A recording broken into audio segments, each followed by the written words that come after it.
WNYathletics.com would like to thank today's sponsors. Howard Hanna Real Estate Services. Ready to sell your home? Visit howardhanna.com today. Howard Hanna. Home happens here. Western New York Immediate Care, with 4 convenient locations in the Buffalo area: Amherst, Buffalo, Depew, Lancaster, and Orchard Park. Western New York Immediate Care is now offering telemedicine services to provide you care anytime, anywhere. Visit WNY Immediate Care on-site or virtually at WNYimmediatecare.com. Logistics Plus Buffalo is your go-to resource for all your transportation needs. LP moves freight of all shapes and sizes all across the world. Call LP Buffalo today at 716-877-9653 or email buffalo@logisticsplus.com. AdPro Sports. AdPro is the largest team sports dealers and brand merchandise providers in the nation. For a variety of custom merchandise solutions, from apparel to promotional items, visit adprosports.com. Empire Electric. For all your home, business, or office electrical needs, call Empire Electric at 716-634-0330. Free estimates and financing available for all customers. Empire Electric. Call 716-634-0330. Hey everybody, welcome into the Friday Night Final Drive. I'm Francis Beck, joined by Joe Daniel, and boy, Week 3 edition of the Friday Night Final Drive. Boy, am I excited. Yeah, ready to go. We got 8 games coming at you tonight on the big board, and a lot of them have gotten started. It's going to be a great night. We were till about 10:30 last week with the Jamestown game ending just a little bit after we got done on air, but it was a fun night. Saw a lot of great action. Great night. All right, why don't we bring up the 8 games for you on your screen. Let's take a look. We have Game 1. We have Fredonia at Tonawanda. We'll bring you the scores a little bit later. Game 2 is Lockport, Jamestown. Game 3, Pioneer, West Seneca East. Game 4, North Tonawanda, Kemmerer East. Who do we have in Game 5, Joe? We got Hamburg at West Seneca East and Orchard Park at Sweet Home. And then Game 7, Lancaster at Williamsville North. And Game 8 will be Allegheny Limestone at Salamanca on your screen. And we have 3 games with the first 3 games on the top of your screen do have audio. We're having trouble a little bit with the scoreboard in Game 3, that West Seneca East Tonawanda game, but we'll be able to bring you full audio of that, of the look-ins. But you can see that right there. We do have some scores going on. What's kind of popping up? What's the latest on the scoreboard, Joe? Yeah, let's take a look at the scoreboard. We'll start with Game 1 with Fredonia and Tonawanda. Fredonia is up 7-6. Fredonia's only got up 3 points on the year. And Tonawanda is coming off a loss last week at Akron, 34-24. They've got 6, so they're trending 7-6. Jamestown lost their first 2 games on the year, but they are up 28-0 over Lockport, Pioneer, and West Seneca East. That is 0-0. West Seneca East, North Tonawanda. I actually just found out we got an update. We get an update. 7-0 Pioneer right now. So Pioneer got in the second quarter. And then North Tonawanda, Williamsville East. Williamsville East has gone off to a great start. They're up 27-0. They're coming off a win last week at Hamburg. And then Game 5, speaking of Hamburg, they're playing West Seneca East. They're up 14-6. An OP in Sweet Home, it's 14-0 Orchard Park. No scores in Lancaster or Williamsville North, and the Allegheny Limestone out Salamanca game. All right, let's pull in live. First live look-in, it's NT Willys, and it looks like the Flames are inside the 10, up 27-0 to end this first quarter. Flames 2-0 on the season, looking for their 3rd straight win, off to a big start right now, as I think the first quarter is going to end over there. We'll try to bring you that touchdown when the second quarter happens. We'll back to our 8 screen to see what else is happening. You know, I look at that scoreboard right now. Not a ton is surprising me.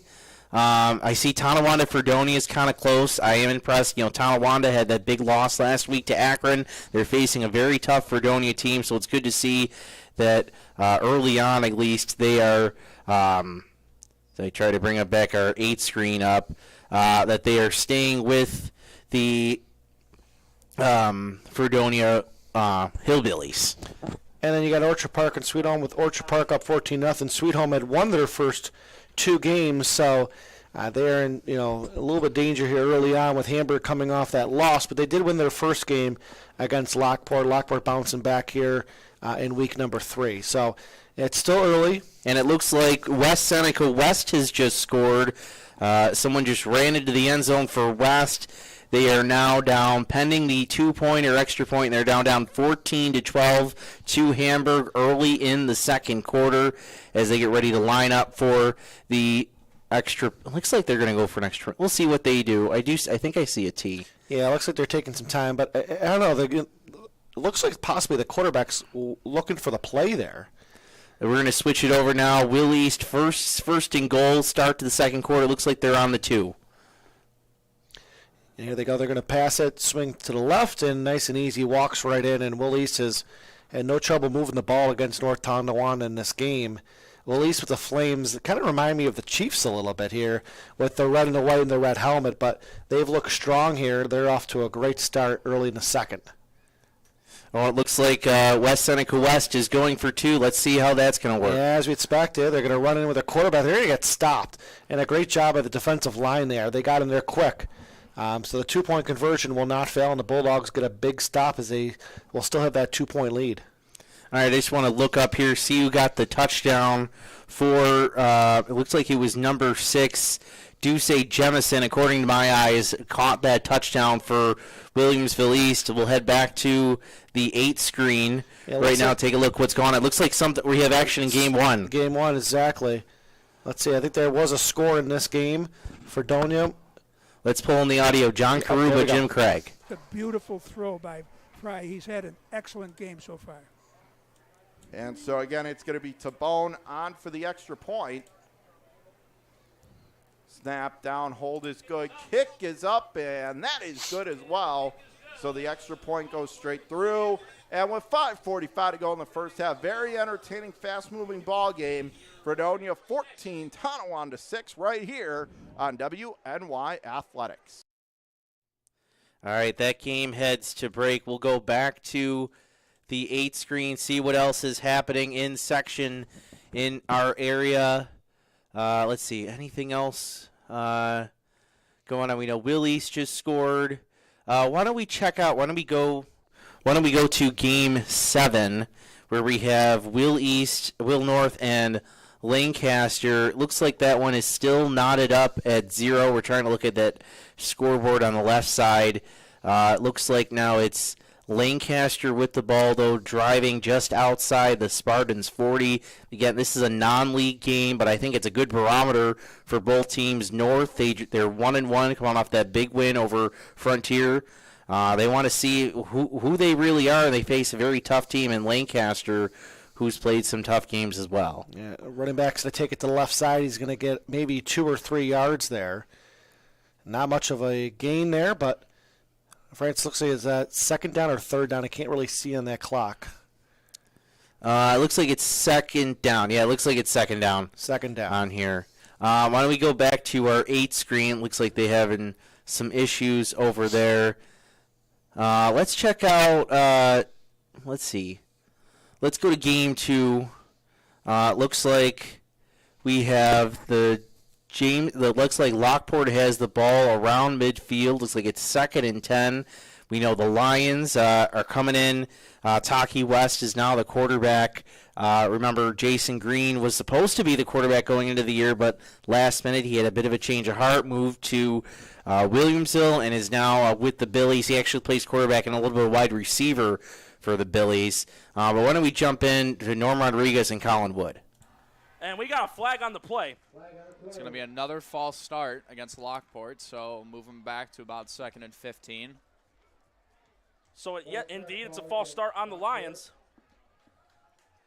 And this is another golden opportunity here for Lockport. It's only 2nd down, and if they can get at least half the yardage on this, you got to think it's 4-down territory. And really, when you're in this position, you can't get ahead of yourself because, yeah, the scoreboard might look threatening, but there's so much ball game left to be played that if you just stick to what you do, you take it not even one drive, one play at a time. That's the only mindset you can have to try and get back in this. And again, Lockport's shown they can move the ball, and it's going to be a give, and it's to Gilly again. And Looks like he got to about the back to the original line, if not the 45.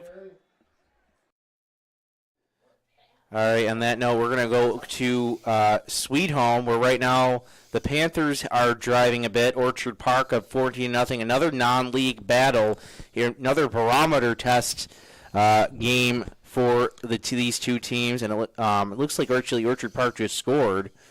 I don't know, must have been a pick six or something over there. But Orchard Park just scored. They're now up 20-0. Midway through the second quarter. Yeah, great start for them. Sweet Home had won their first two games. Orchard Park had played a tough first two games as well, if you think about with their schedule as well. But they're getting off to a good start, up 20-0. And like you said, Francis, really no big surprises. I mean, Lockport, down 27-0. They won their first. They won last week, lost their first game. They were competitive in the first two games. So, but again, the team that they're playing tonight at Jamestown had two non-league games start the season, and they're a very good football team. Yeah, let's check on Game 3, West Seneca Pioneer. It looks like I just want to see. I know Pioneer last check was up 7-0, and it looks like I want to see who has the ball. It looks like the Trojans have the ball deep in their own end, so we'll jump out of that. You guys weren't into that at home. We were on that on our end. We thought it was a little closer, so we wanted to take a second look. Let's see what else is going on. Why don't we check out Game 7? Looks like the Legends are inside the goal. So you can see that on your screen. Legends, I want to say, what is that? Be at the 2? Oh, no, it looks like this is an extra point. Yeah, it looks like it's an extra point for them. We saw a couple of missed ones last week. And this one's good. Yep, their arms are up. So we apologize in this one. It's a little hard to see the scoreboard. It looks like some of this was cut off, Francis. Yeah, I think it's 7-0 Legends, I believe, in that game. I can't see the top of that scoreboard to tell you the time. It looks like, I would say second quarter. I think that one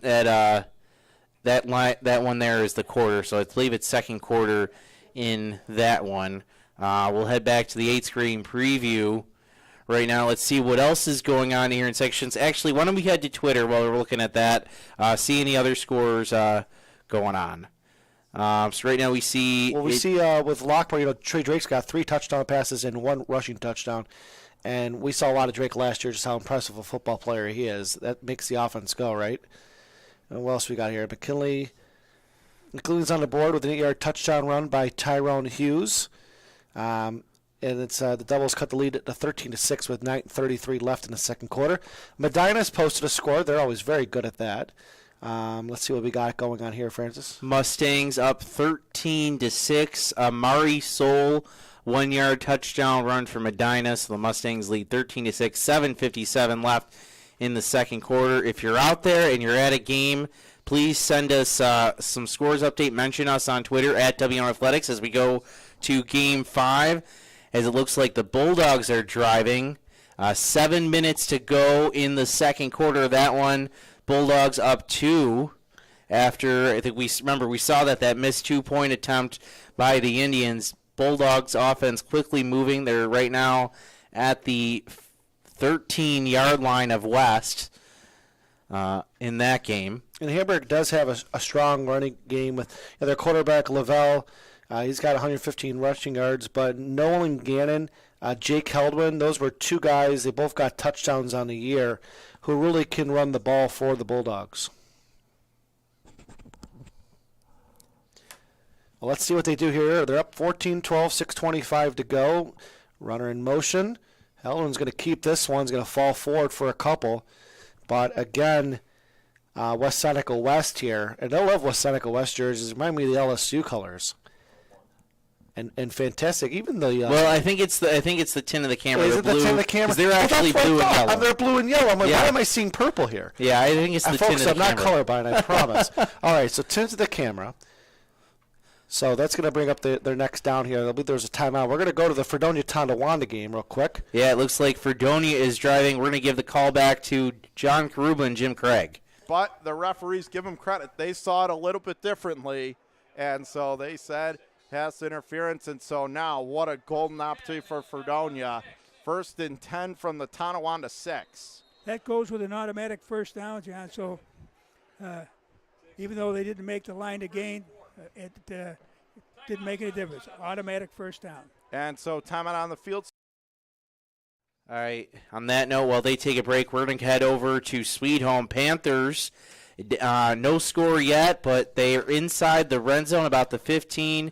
Panthers with the ball. This on the NFHS Network. We have the snap outside. I believe that's Theodore running to the left side. He's got the first down and inside the 10. So Panthers cooking, trying to get on the board with about 3 minutes left in the second quarter at Sweet Home as they take on Orchard Park. And Sweet Home's played some really good defense the first 2 games. For them to give up 21 points this early in the game is not like them for how their season has started. As we switch back to Hamburg and West Seneca West. Yeah, it looked like somebody took a timeout in that game, so Hamburg's lining up in shotgun. Joe, why don't you take the call? Yeah, Lavelle shotgun, the ball at the 10, rolling right. Lavelle's trying to throw. He's getting pressured, and he's going to get chased out of bounds. Basically just gets back to the line. Good job by Lavelle because that could have been a loss of a couple. And that was 4th down, so that'll be a turnover on down. So yeah, okay. All right, officials make the call. You can see goal line stand by the Indians. They're cheering. They get the ball back. Why don't we head back to Sweet Home? So he was just short on that. Yeah. Just short. I thought he seemed a little more than just short, but that could be our angle. Yeah, I thought he would have made it if that's what the first down mark was. Back to Sweet Home in Orchard Park. You can see Sweet Home right now. It looks like it's 2nd and 2, or 2nd and goal from the 2-yard line for the Panthers. Again, looking to get on the board. Panthers 2-0 in this season. First non-league game. They're facing AA Orchard Park. There's the play and a run up the middle. Looks like they're close. Are they going to get in? And they did. And a touchdown for Sweet Home. And they are on the board. I want to pull up Sweet Home stats. Obviously, they're 2-0. Francis, can we get a number on that? Who scored is a little hard to see. We might be getting a text very soon. All right. Yeah, we're going to find out in just a second. We do have Tom Prince is actually there. He's playing dad tonight, watching his son, Luke. Did you see a few weeks ago his son blocked an extra point? Yeah, his son's a good football player, a good lineman. I bet you that was Theodore for Sweet Home. He's got 7 touchdowns already on the year. I think so. I think they did a sort of, it looked like a Wildcat sort of deal. Yeah, and he's dominating the carries. He got 35 carries, and think about out of the maybe a little bit 50 carries they had in the year. So we'll bank it was on Theodore. Let's see what game we're going to go to next year. Let's see. Did we have someone going on for Fredonia before? What happened with them? Yeah, looks like they're up 21-6. I don't know if we had that score before in that game. Why don't we go back to our 8 screen? We'll take a look at what's going on around the area. We know what game we haven't checked in on yet is game number 8. That's Allegheny Limestone at Salamanca. Francis, where is Allegheny Limestone? Way down south. Basically before you get to PA? Yes. But it may even be farther because you go off. I'm bad with my southern tier geography. I've been by there. I've driven past it. Well, that's okay. It's not as far as Olean, but it's close. I've heard of Salamanca before. I've heard of Allegheny Limestone, but just where the school is. But I know Salamanca's down there too. They are the home team in this game here. They do have the scoreboard of Francis, but it's a little hard to see here because they do have the digital board too. But they are near midfield. And they're going to roll out right. And the throw, it's going to be, looks like it's completed. And it's going to get the ball over midfield for Salamanca. Well, while we have that game up, Francis, let's take a look at Salamanca and where they're at here this year. 1-1 overall. Let's take a look at their stats. They're coming off a 34-8 win as we're going to switch to screen 2. Screen 2, and it looks like Jamestown just scored. So Jamestown again. 34-0, 5:57 left in the half, and Jamestown, they add another touchdown to their lead, and again, offensively, another job well done. They're really clicking on all cylinders right now. It seems like no one can stop them. They're having their way on the ground. That allows Trey Drake to be the special player he is. When you really mix and match it on offense, the defense doesn't really know what's hitting them. Lockport showing the rush. Here's the extra point, and that one's down the pipe. That's good. So 35-0 Jamestown, 5:57 left in the half, and Lockport, they're about to get another opportunity to punch one in and get some points on the board. You know, Jamestown up 35-0. They're coming off a game where they scored, over 40 points last week, and their offense just continues to hum in this game. Yeah, that game is going well there. We're about 20 minutes or so in. I think this is a good time to take a short break. Always good to take a break. Yeah, we'll take a short break. We'll keep an eye on these scores. We'll get you updated on all these scores and on everything else going on around Section 6. You're watching the Friday Night Final Drive on WNY Athletics. Western New York Immediate Care's new locations are now open. Whether you've suffered a minor injury or just aren't feeling well, Western New York Immediate Care provides safe, quick, high-quality care at an affordable cost. Our clinicians are trained to diagnose and treat non-life-threatening injuries and illnesses and are equipped with on-site x-ray and labs to help you feel better, faster. With 4 convenient locations open 7 days a week, Western New York Immediate Care is here to help when and where you need us. Visit us online to learn more. Logistics Plus is a global transportation provider headquartered in Erie, PA, with locations worldwide, including right here in Western New York. Logistics Plus is consistently recognized as a fast-growing transportation and logistics company, great supply chain partner, top freight broker, leading project cargo manager, and a great place to work. With a strong passion for excellence, our 500-plus employees put the plus in logistics. Call our Buffalo office today for an efficient, personal approach for all of your transportation needs. When you're ready to buy a home, start your search at howardhanna.com. You'll be the first to see new listings, find similar properties, and connect with a local Howard Hanna agent. Get started today at howardhanna.com. All right, welcome back to the Friday Night Final Drive. Francis back, Joe by Joan Daniel, who I think is a little startled because that break came up on us. Yeah, we're getting a new system. But we're in segment 2. We got a bunch of scoring updates. Why don't we go through the games we have on our screen, which I'll pull back up, and then we'll talk about, we got some other scores in as well from the Twitter world. Yeah, just update you from what we have, and we'll go to Twitter. Fredonia up 21-6. Jamestown, again, 35-0 over Lockport. West Seneca East down 7-0 over Pioneer. North Tonawanda, Williamsville East. West Seneca East up 41-6. Hamburg. Williamsville East. Oh, Williamsville East. I'm so sorry because I'm looking down and see the. We get a lot of W's. Yeah, I got Hamburg. And so Hamburg up 14-12 over West Seneca West. OP 21-7 over Sweet Home. Sweet Home did score though to cut into the lead. And then Game 7, Williamsville North Lancaster. Lancaster up 7-0. Salamanca, Allegheny, Limestone. We still have a 0-0 score in that. I think it might be 6-0 in that game. We're going to try to see if we can get... That looks like... we're not perfect here, friends, but I think we can confirm that it's 6-0. Yeah, 6-0. We're gonna go to the big word. We're gonna call it. This is we're gonna call. It's like this feels like. Well, we might have to get to it then tonight. We're gonna call the winner. It's the third quarter. We're calling the winner. Game's over. Yeah. All right, so some other scores we have. Randolph is up 22-6 over Franklinville Ellicottville. It's a rematch of last year's Class D final at Highmark Stadium, and Randolph is taking care of business right now, 22-6, late in the second quarter. Another score from our buddy Greg Larson from Greg. WDO. Have you met Greg before? I have not met Greg, but Greg is fantastic on Twitter. All right. This looks like it's trying to see who Dunkirk's facing right now. Okay, Dunkirk's down 20-7. I'm going to try to see who they're facing. Is it on? East Aurora. They're facing East Aurora. So Dunkirk.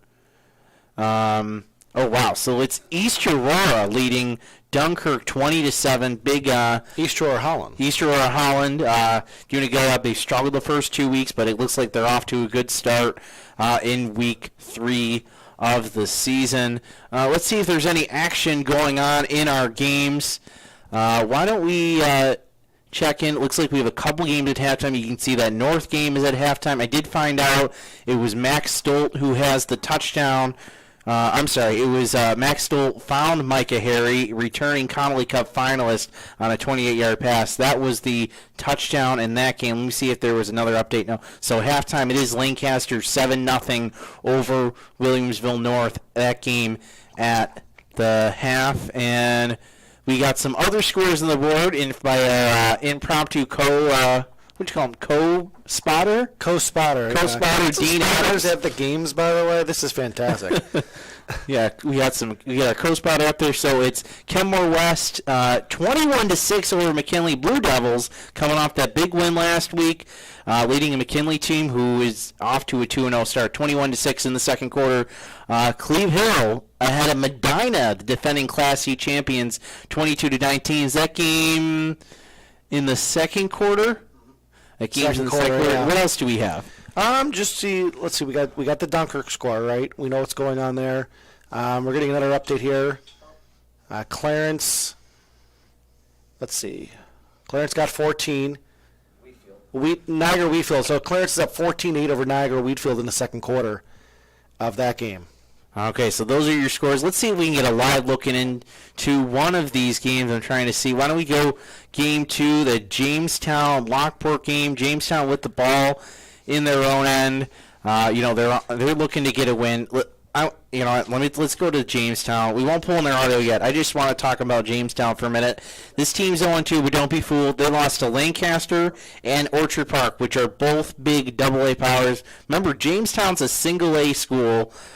This team, again, as you can see, that run there by number 40 catching the screen, just running. I wouldn't want to tackle him. How about you? No. And Jamestown's season, they came just short, right, to get into the stadium, and it was a surprise when they lost, right?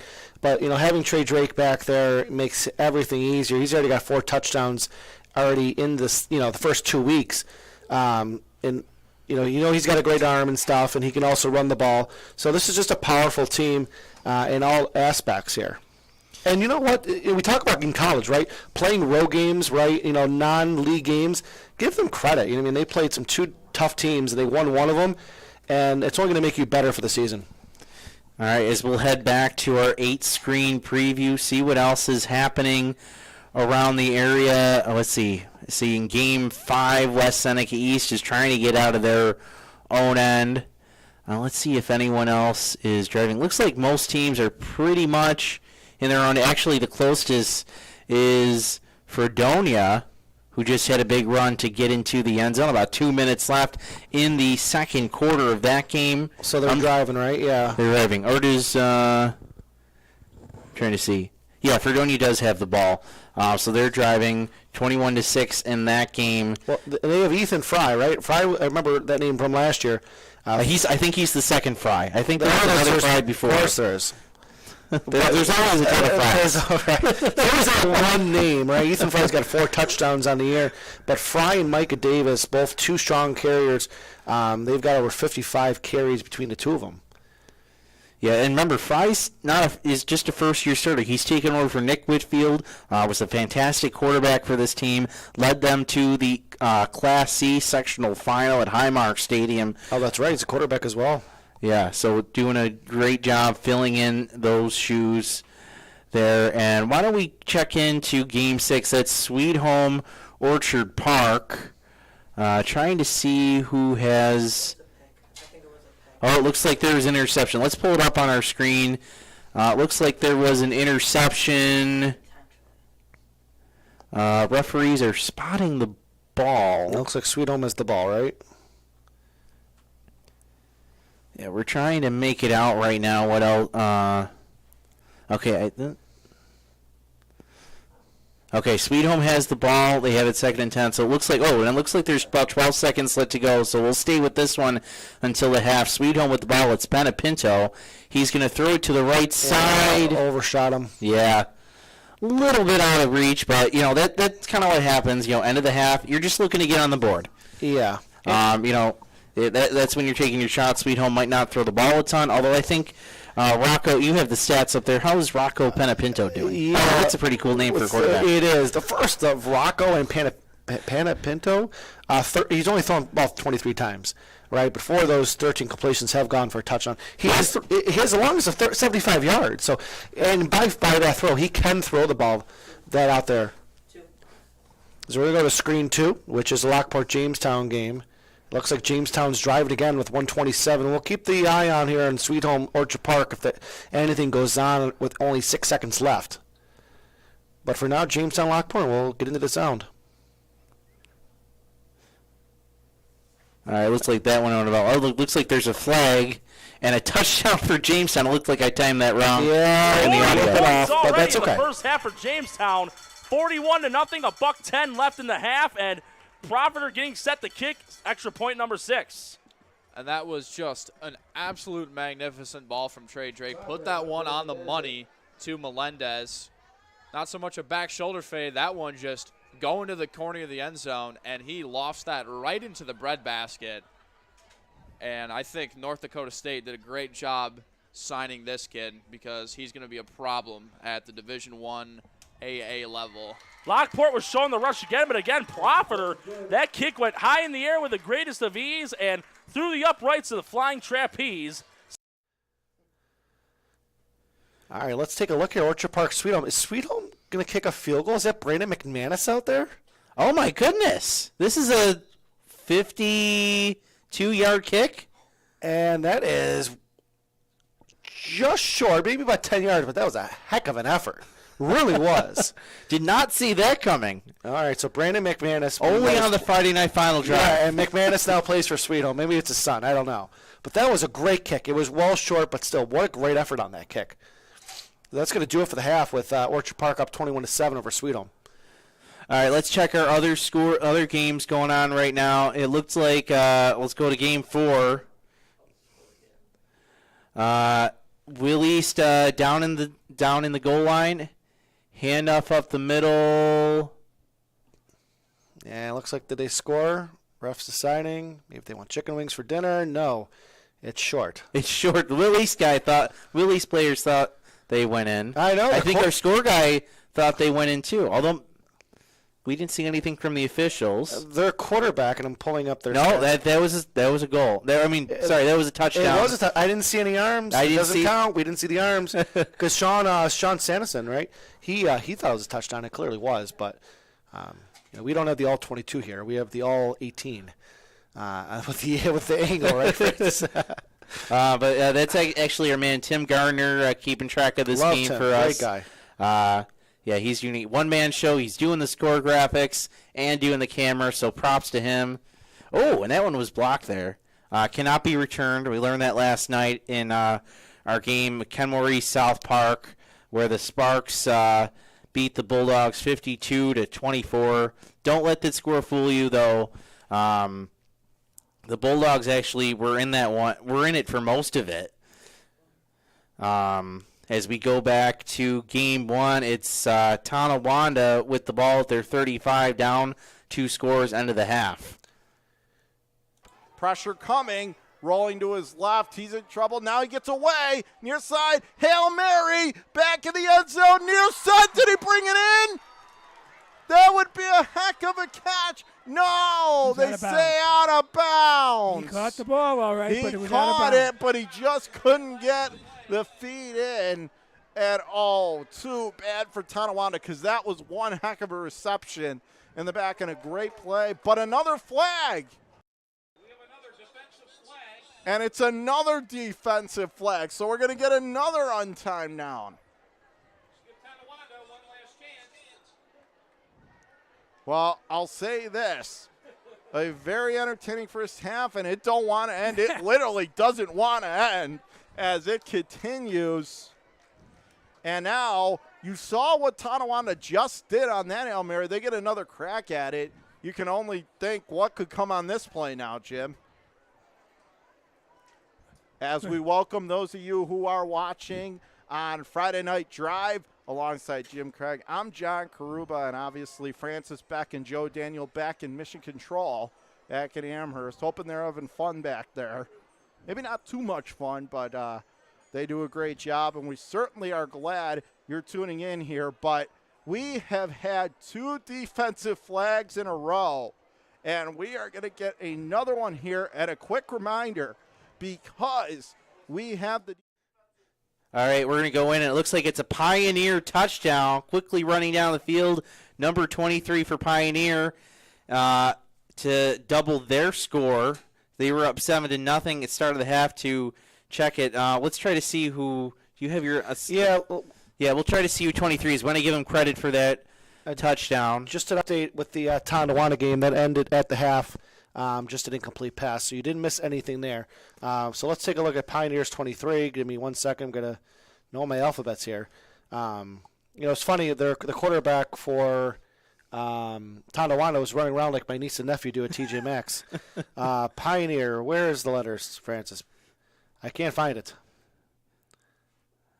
Let's see here. On that note, it looks like it was it looks like they tried to fake or maybe a bad snap. I missed it there on the extra point try. So Pioneer no good. They're up 13-0 as it was number 23, Dalton.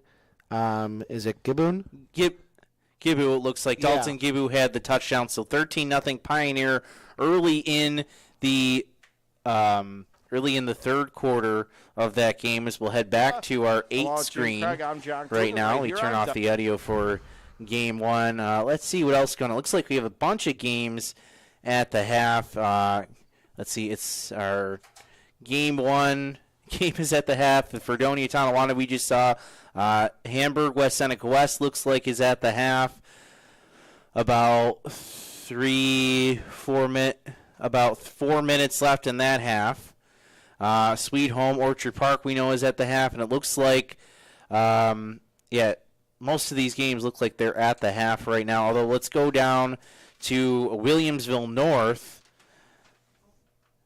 where it looks like they're actually going to get ready for the fourth quarter. As we see, looking at that scoreboard, I think that's third quarter, and it looks like the time's ticking down. So wow. They're already in the fourth quarter already. Where have we been? I'm like, is it 10 o'clock for us? It's only 8 o'clock? Oh, my goodness. It can't wait a minute. No. I think they're starting the second half. I get too ahead of myself. Don't get me excited, Francis. Don't get them excited because they thought they would have won the game here, as at least close to winning the game, right? Yeah, it looks like Salamanca and Allegheny Limestone are at the half. Let's try to see what the scores are there. It looks like it's still 6. And by the way, while we have seconds some of these games, shout out to John Karuba. Mission Control, fantastic. Friday Night Drive, that's what this should be, Mission Control. Let's see some other scores. East Aurora Holland up 20-7 over Dunkirk at the half. Jamestown 42-0 at the half. Another game from Riverside. Look at this. Kenmore West 21-6 over McKinley at the half. And then it's the Randolph Cardinals 22-6 over Franklinville Ellicottville at the calf. So all these games sort of hitting halftime right now. You can see Williamsville North and Lancaster are starting the second half, as Lancaster is going to get the ball first. Looks like having a little trouble with that camera. So Legends going to take over just outside, just over their own 40-yard line. Great start for them. You mentioned Kenmore West up 21-6. They still have got that Jermaine Atkins, right? That solid running back. 3 touchdowns already in the year, as we're in the first 2 weeks as we have week 3. And last week in their win, he wasn't even their bell cow. Believe it or not, it was actually Sean Porter. They actually put Atkins. They lined him up as receiver more. He was in more of his natural position, and actually caught a touchdown. Well, how about week. this? 3 receptions for 77 yards. Now that's great fantasy points, and great for his team. So as we're into this game here, this is game 7. Yeah, game 7. Lancaster and Williamsville North. Let's pull up. I just wanted to pull up Lancaster stats as they have the ball. And it looks like Will North made a play to make it look like they dropped Lancaster for a loss to make it 2nd and long. But let's take a look at Lancaster. This team, Micah Harry, I think he wasn't 100% to start the year, but did come back. It looks like he's starting to pick up steam.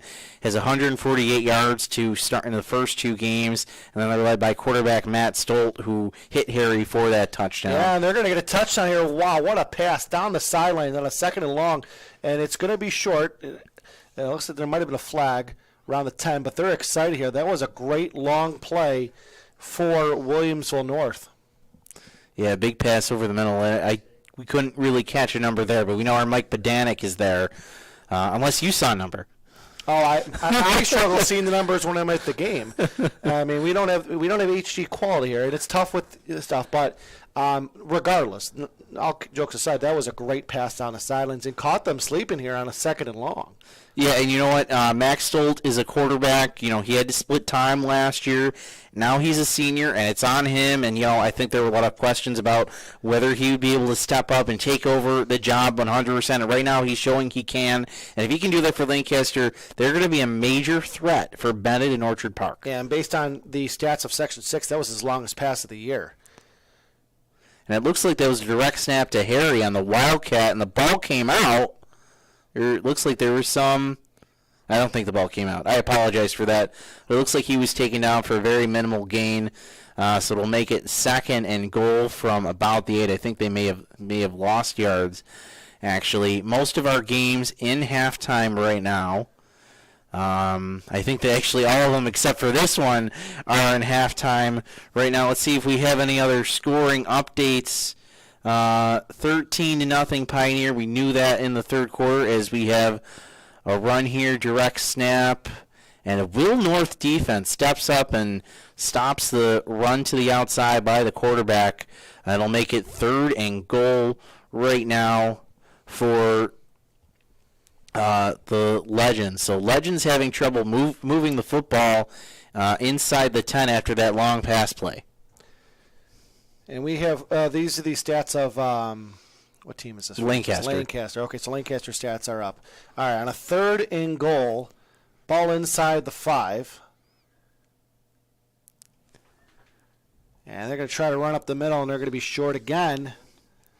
So no touchdown yet for Lancaster. Yeah, it looks like they handed it off to Harry up the middle, and it's going to be 4th and goal. Let's see where they place the air marker at about the 3. So big time.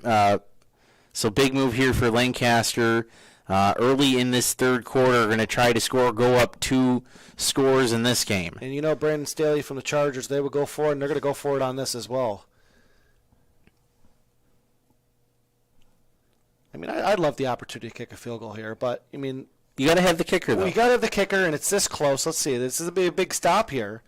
They're going to roll right here. Lancaster's going to throw. The ball is low, and they got to stop based on that cheer from the Williamsville North sidelines. They stopped them on 4th and goal. The ball was low, and a big stop for North. Yeah, big stop for the Spartans, especially after that long pass play by Lancaster to really get that drive going.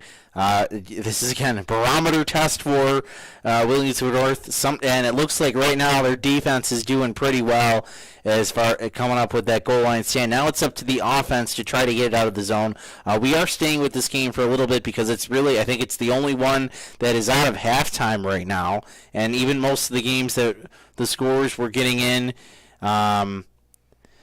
is are in halftime as well. And Williamsville North is a really good team, right? They won their first 2 games. The first one was non-league at Niagara Falls, 43-14, then 41-13. So they can play solid defense and only giving up 7 points here, but they also can score. But it really shows you how good of a team Lancaster is because they've given up 0 points in this game.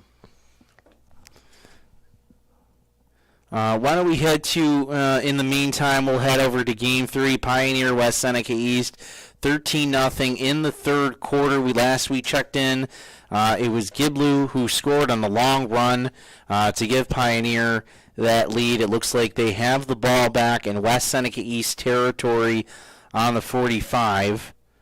As we see over there, Will North on our other screen right now. We'll bring it back there, trying to move the ball ahead. We'll go back over to here. So West Seneca East has the ball. Long throw. Looks like it's out of bounds. Why don't we jump in on the audio? We got Joe Kraus there. Yes, we do. The 6'1" senior had his man beat. The ball was just over his outstretched arms. That could have been a huge play for the Trojans. So they take a shot there, Joe, down the left sideline. Almost paid off.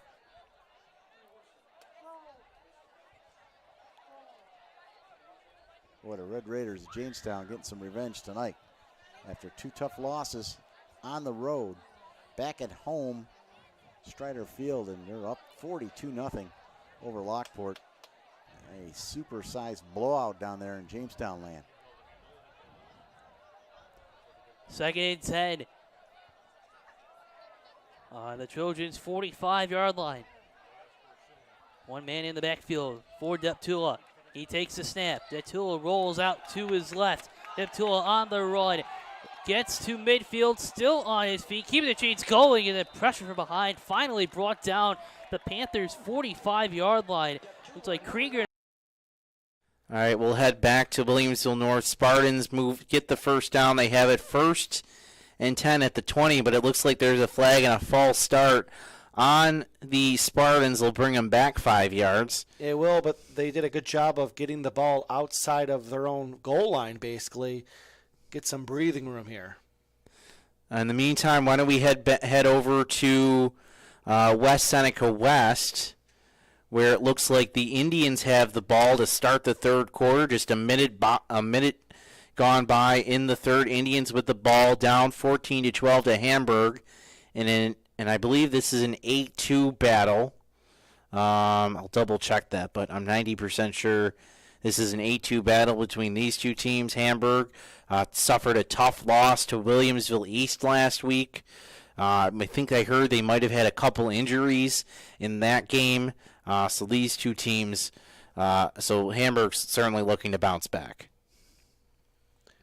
Nice little dump off there. That's going to get the ball over the 40. Nice quick throw. Use your running backs, right? And I saw this West Seneca West team last week. They went 1-1. Our offense didn't score any points in an 18-7 losing effort. Only touchdown came a kickoff return. So their offense certainly struggled last week against Kemmer West, who we saw is up pretty, has a couple scores on a very good McKinley team. So West Seneca West looking to get back in there with them. They already have 12 points. Not quite sure how they scored, but you assume their offense got at least one of those touchdowns. So at least good for that offense to get them going. And that's Freeman with the carry. He's the number one back for them. 157 yards on 18 carries, only one touchdown. But he's gotten the most carries, and he got the ball there on that play. All right, in the meantime, why don't we check in over we'll head back to Williamsville North. Looks like there was 4th down over in that one, so Spartans are going to have to punt away. Looks like, remember, they took the penalty on 1st and 10 from the 20, drove them back 5 yards, and it looks like they really haven't been able to move the ball ever since. They're going to give the ball back to the Legends, who were just stopped inside their goal line. So as we head back to West Seneca West, Joe, take it away. All right, here's a 2nd down play. Nice handoff again. And that's a 1st down and more of the 40 to 35 into the 30, and a great run. And it looks like that was Freeman again. And that's going to get the ball way over midfield. Nice about 30-yard run there. Yeah, they are up by a trail by 2, West Seneca West. Yeah, it was a great run. He looks like he hit the hole on the right side and just bounced to the outside. Did a great job hitting the hole and getting to the outside, getting a big gain for West Seneca West. Well, as Tom Parents told me last year when I was doing a couple of games, these games are one on the line, offensive line, defensive line. If your offensive line can create holes like that, it's easier to the running back to hit it, and they're going to fly because Western New York in Section 6 has a lot of fast running back sets for sure. That's a 1st down at the 30 now. Swing it out left. Man was open, and it's caught inside the 25 and about the 24. There's a flag, and it came from the back judge there. Oh, and it looks like we have a little bit of testiness over at the end of that play. Let's see what else is going on. You see a helmet off. Yeah, no, it's not a good situation there. Let's see again. It looks like we have a couple games getting started with their second half. You see kickoff on game 1 over there between Tonawanda and Fredonia. And it looks like in game number 4, NT is kicking off right now to Williamsville East to get those second half started in those games. Meantime, it looks like that penalty was against the defense of Hamburg, and it looks like now it's the Indians with the ball just outside the 10 at the 12-yard line. So the penalty was against Hamburg, right? Yeah, penalty against Hamburg. So it's right now, we don't have it down right now. Sorry, I thought there was end of the third, but it was 8-minute mark. I apologize. So here we go. Ball's around the 11-yard line for West. Handoff up the middle. And nice solid gain near the 5. West Seneca West is moving the ball on that Bulldog defense on this drive. Yeah, they're doing a great job moving the football. They're poised to take the lead in this game. Remember, this drive started all the way on their own end, all the way to their own 20, and they're taking a lot of time off the clock. Almost over 4 minutes gone by so far. That's really good for your offense. Hamburg's a running team. They like to run the football, and you're taking a lot of time off the clock. If you can score here to take the lead, and you give Hamburg way less time to work with. Yeah, it puts more pressure on the defense because obviously this is 4-down territory. But if you can stop them, it makes it worth it. Even though you've run some clock off, it hurts them even more because they couldn't capitalize. And off to the right side. And again, a nice stop for the Bulldogs again. As it looks like the Legends are back deep in Williamsville North Zone. Run to the middle there. I didn't see who it was, but it looks like Legends have the ball just inside the 10. A handoff up the middle to Harry, hits the right side. And they're going to mark him short. Yeah, he's short, just at the 1-yard line. I'm going to say, let's see if we can see the yard marker. It looks like it's going to be 2nd and goal for the Legends with about 3 minutes to go in the third quarter. Legends looking to get their second score of the game and go up by 2 scores. As a quick handoff up the middle. And that's a touchdown. Yeah, and it was a short field, right? Lancaster played good defense on the last drive. They got some yards back, but they were able to take advantage of short field and get that touchdown. And as West Seneca West ends up scoring 2 right now, too, as they are now up 18-14 over the Bulldogs. Yeah, West, long drive. Exactly, you can see on your screen exactly 6 minutes that drive took for the Indians. They go ahead, pending the extra point now by 4. It looks like they're going to go for the extra point and try to get that 5-point lead in this game. As we can see on our other side, it's Lancaster is going to kick an extra point and make it, so they're up 14-0. And Francis, while we have a second, let's take a quick timeout, and we'll be right back.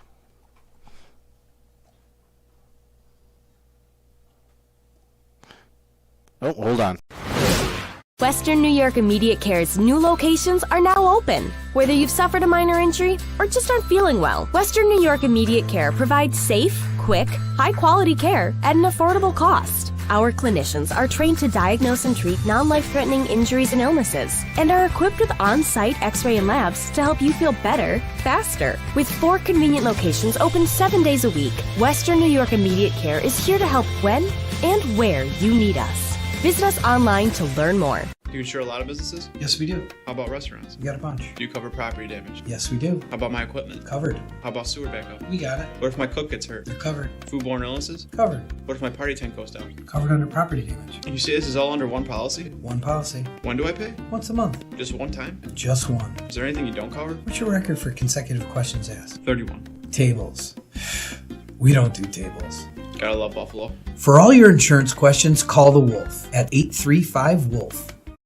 Logistics Plus is a global transportation provider headquartered in Erie, PA with locations worldwide, including right here in Western New York. Logistics Plus is consistently recognized as a fast-growing transportation and logistics company, great supply chain partner, top freight broker, leading project cargo manager, and a great place to work. With a strong passion for excellence, our 500-plus employees put the plus in logistics. Call our Buffalo office today for an efficient, personal approach for all of your transportation needs.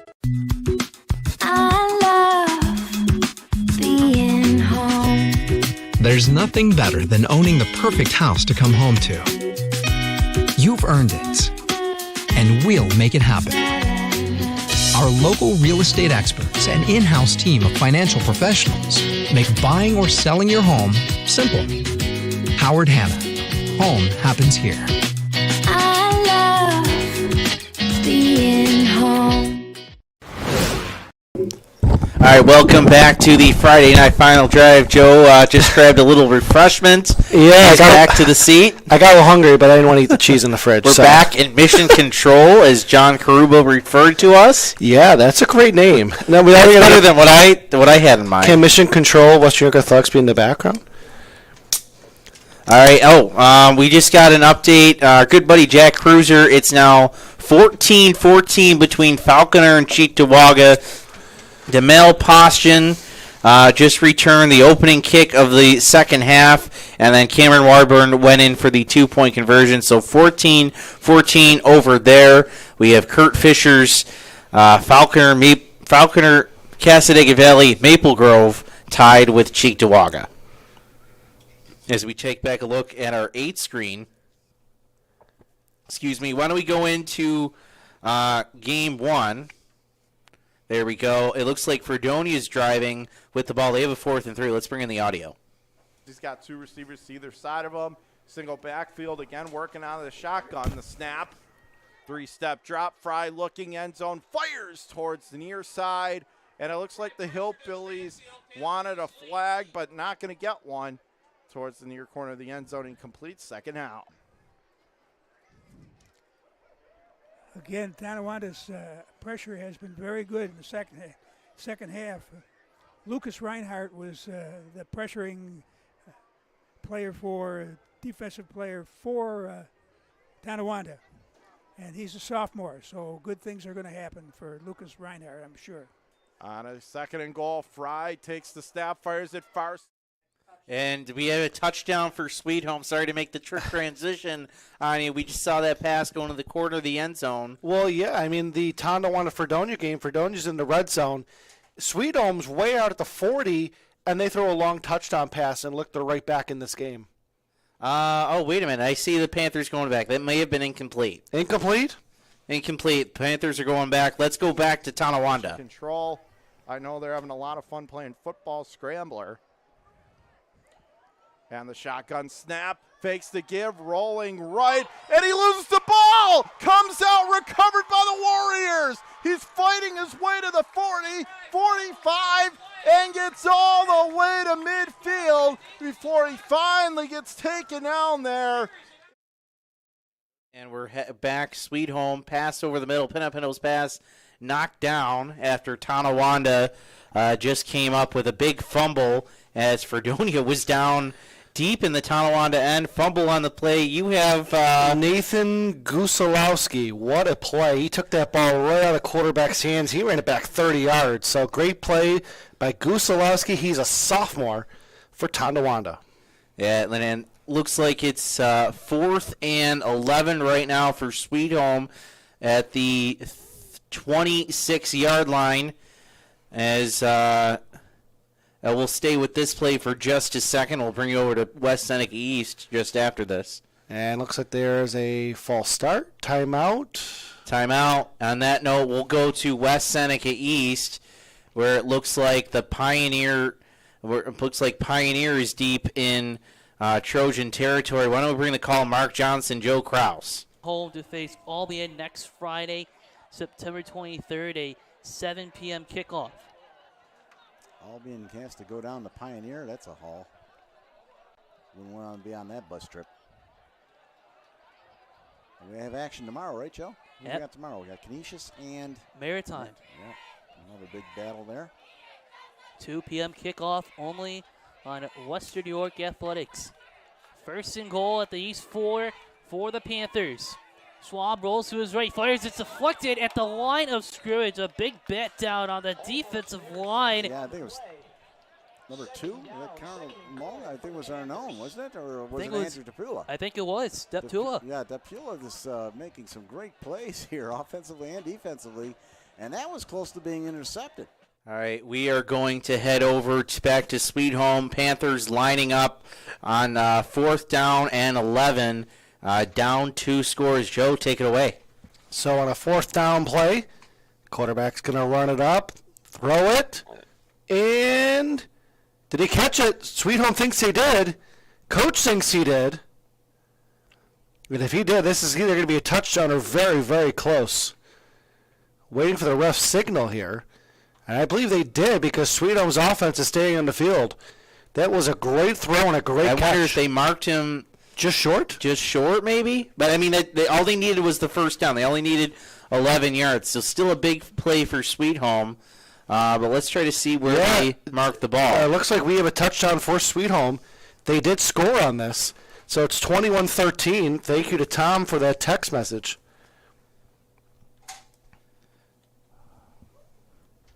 That was a great throw. Again, Sweet Home's quarterback hasn't really thrown the ball much this year, but we've seen him sling it, and that was a Justin Herbert-type throw. All right, let's go back over to West Seneca West. Pioneer driving. Here's Mark and Joe. But the handoff is this Stover off the cut. He's into the end zone for the touchdown.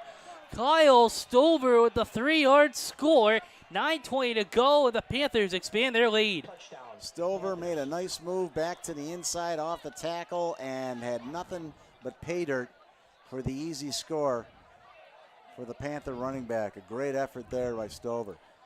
Kyle Stover listed at 5'6", 150 pounds. The speed of Stover, ice in his veins to expand this Panthers lead. 9:20 left to play. His 5th touchdown of the season. And it looks like they're going for 2. And they are. Trying to make this an even 3-touchdown game here. Pitch outside, halfback pass, Stover into the back of the end zone, and count it. The 2-point pass play is good for Pioneer. Making the play, Dalton Jaibu, who else? And the Panthers lead 21-0. All right, as we have a 21-0 score for Pioneer and West Seneca East, we've got West Seneca West and Hamburg, and that score is still 19-14, under 2 minutes to go in the third quarter. Yeah, you see the Indians trying to add to their score. They must have gotten the ball back pretty quickly on that one. Remember, this was an offense, as I mentioned, didn't score any points last week against Kenmore West, so they're certainly out to prove a point tonight. Yeah, they're looking to score again, and they just scored a few minutes ago. There's a hand up the middle, and still up on his feet here, trying to cut it to the left side, and Bulldogs converge, and they do really play great defense inside the red zone. They make it tough. They may give up a touchdown, but it's not easy against that Bulldog defense. All right, let's head over to Williamsville East, where it's North Tonawanda in the red zone against Williamsville East, down 47-6, trying to get another score late in this third quarter. Williamsville East on their way to 3-0 this season, one of the surprise teams, I would say, of the season so far. They came out with a big opening win against Williamsville South. They took care of business against Hamburg last week, and it looks like they're taking care of business again against North Tonawanda, as we'll switch back to West Seneca West. Here's another handoff, and they're going to fight their way into the end zone, and it dives in, and another score for West Seneca West. Yeah, West Seneca West makes a statement. They're going to go up 2 scores in that game. My math, see 11, so it'll be 25-14, so 11 right now, pending the extra point or 2-point conversion. It looks like North Tonawanda is moving. Now they're inside the 10. First and goal for the Lumberjacks, or I want to say about the 8-yard line. It's on that yellow soccer line. You know soccer better than I do. What line is that? Don't put me on that spot, Francis. It's been too long, buddy. Either way, it's Nash Reisselman. He's in the shotgun for the Lumberjacks. It's first and goal. Reisselman the snap. He's looking to the outside. He throws, and the pass is incomplete. It's like he was chased off. And this is a big drive for North Tonawanda to get some offensive, momentum going, just some success to get you going in for later on this game and then for next week. Yeah, it looked like West Seneca West made that extra point, so they're up 26-14. Let's see what's going on. We see Lockport is up. Jamestown's up 42-0 over Lockport that game. Looks like they're in the third quarter right now. But we'll stay with this one. It's Nash Reisman again on second down. Oh, as there's a fumble. That ball's on the ground. Who's got it? Well, yep. You know, it's funny. The team always says they let the ball. Usually they're right. Willie's picked that up. Tough break for North Tonawanda. They were having a good chance here. Having some success, but turn the ball over. Let me get that audio off of there. Let's see what's going on. It looks like there's another touchdown. Let's go to game 3. I'm going to tell you, it looked like a forward pass. A little bit of Music City Miracle there. But that is very close. They're going to call that a lateral. And I don't know about that one, Joe.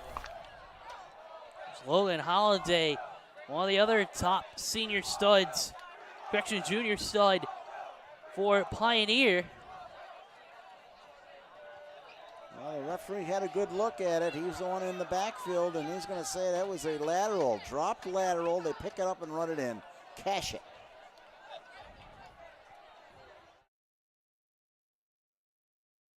That's Shea Williams, and the Lions, they get the goose egg off the board.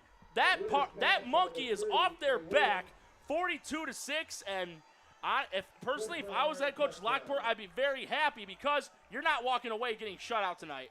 No, that's a great way to open the second half, too. It's unfortunate they dug themselves in such a deep hole in the first. They force a 3-and-out on defense, get the ball, one big play, sets them up inside the Jamestown 15, and winners put that one on a dot through a. All right, as Lockport gets the score there on the board, still trailing in that game. Pioneers up 20-0 over West Seneca East. A couple of score updates. Thank you to Twitter. Touchdown for Max. Brandon Liggins deep to Ozzie Anune for 45 yards. And McKinley has cut the Kenmore West lead to 21-12. 11:32 left in the third quarter in that game. We do have an update from Medina. Let's see, Randolph. No update from there. Randolph had a fumble. Titans recover with 3:26 to go in the third. Yeah, let's see what the score is. I'm sorry here, buddy. Let's see what the score is in that game. I forgot this is touchscreen here. I'm like trying to reach over here. Yeah. I think someone else was keeping track of that game, so we'll try to find out later what's going on in that game at the half. CSP it was up 7-0 over Gowanda Pine Valley. That's a big game in Class D over there. That Pine Valley, Gowanda keeping that close. You know, this is a team a couple of years ago. Gowanda had trouble getting a JV team out there. I think they may have, memory serves right, they maybe had to forfeit half of a varsity game because they were struggling with numbers. Now they're down in Class D and they're competing with the big dogs. Yeah, that's good for them. You want to see numbers grow and the kids be able to play, right? It's because at the end of the day, no matter what the score is, it is about them. So, and Gowanda here, 2-0. They've gotten 42 points scored. Based on this, they didn't give up a point the first 2 games. Is that accurate? Could that be accurate? What was that for? 0 points for Gowanda. I mean, yeah, I guess so. 6 doesn't. Let's just we'll check. Well, yeah, let's look at the team packet here. Let's see what it says here. Yeah, they have 6 points. They won 24. It was a non-league game. Oh, so that's why it doesn't count. It doesn't count. Never happened. 6. We're only getting game 6 between Orchard Park and Sweet Home. And how about Sweet Home getting back into this game? Yeah, they're back into this game, 21-13. Did we see? That was the second. That was the touchdown we saw. That for Sweet Home. I was trying to think if we forgot a touchdown there, but I don't think that's the case. Rocco Pinto. Rocco Penapinto. A true football name. What a great throw that he had on that play. And now Penapinto's deep in his own end. And they got the ball back here. So if we were like a Manning cast, would you be Peyton or would you be Eli? I think I'm Eli. You're definitely Peyton. I'm just Eli. I'm going with the flow. You're Peyton Manning. Call it the Beck Daniel cast here. All right, we had something happen in this game. Red zone. Looks like it's Lancaster. Lancaster's in the red zone right now. We know they're up 14-0 in this game. We just have another update. McKinley just scored. Touchdown, 2-point conversion. They cut the deficit to 1. 21-10. Ken West leads. 4:14 to go in the third quarter of that game as we take a look back at Lancaster inside the red zone. Legends with the pass, or maybe it was a run. I think. Run to Harry, and defensive end came right off the line, made a big play. The one receiver was running off the line like he was running at the ball. If he did, he was going to walk right in. So good play. Good play, defensive play there by this Williamsville North defense. Remember, we saw them have that goal line stand earlier in the game. See if they can make another stop there. Try to keep themselves in this game. There's the next play for Lancaster. Rolling right, looking to pass, running out of time, and the ball is nearly picked off. That ball is well short. And when we talk about Williamsville North, they got a great defense, and they're going to need to stiffen up here. I'm already trailing down by 14. All right, let's see what else is happening around our area. Why don't we? I just want to check in over here. It looks like Will East has the ball. We'll go over to them. We won't bring in the audio quite yet, but looks like they had an end-around play. Number 4 ran the ball, moved the ball in. It looks like they have about 8 minutes to go in that game. In that game there, 28-0 Pioneer. We thought this was, to be honest, Frank Wolf and I were talking. This was his game of the week. He thought this was going to be a very competitive game. Is that why he's there tonight? That's part of the reason why he's there. And So Will North just picked off Lancaster. We talked about Will North's defense. They had to come up big, trailing by 14, and they get that big stop, Francis. Yeah, they do get a big stop, but now it's up to the offense to make something happen. They're led by Mitch Kelly, who I'm told is the last of the Kellys of this generation. Wow, geez, but there's Jim Kelly? I'm sorry. Call me up. Go ahead there. Of the Kelly. He's one of the nephews. That family, Chad and Casey. I'm told he's the last of this generation. His dad is on the coaching staff. Did you know I'm a cousin of the Kellys, fifth time removed? Fifth time, okay. Sure, okay. Okay, well, I'm related to. Never mind. Well, hey, we talk about Will North, right? Great defense, but the offense has struggled tonight, right? This is a team that can score, and they need to move the ball here. They've got to get some success going here, but they can do it. But Lancaster's a good defensive team. As Jamestown is also in the red zone. We'll get to that in a second. Oh, it was a nice pass. Oh, no, that was a drop. So we'll go over to Jamestown, or it looks like there was a miscommunication in the backfield. The running back went down pretty quickly. Lockport defense all over that one. Well, let's see if we can cut into Norm Rodriguez on the call down in Jamestown. And if I'm Lockport, I'd be weary of an end zone throw here, although Jamestown only needs a couple yards to pick up the first down. And we're about to hit 90 seconds left in the third. And Jamestown, they're just taking their time. They got a 34-point lead. No need to force anything. But I would not mind seeing Drake throw another touchdown pass. He's looked great throwing the ball. They're playing straight up man on the outside. And I do see one of the corners for Lockport, Veron Henry. Looks like he's going to do some bump and run on Melendez. He is right up in their grill. But it's going to be a give to Bain again. He crosses the 10, and he's dragging the defense with him inside the 5-yard line. That's going to be another first down with less than 60 seconds left in the third. That's at about the 8-yard line, it seems like, actually. 7, excuse me. So first and goal at the 7-yard line, and from looking at the stat total here for Jamestown, they've only run the ball 21 times as a team. They've tallied 248 yards. That's almost 12 yards a rush. Snap, it's going to be a give on the delay to right, and he's going to waltz into the corner of the end zone for a touchdown. So that puts 48 on the board for the Red Raiders, 48-8, less than 30 seconds left in the third.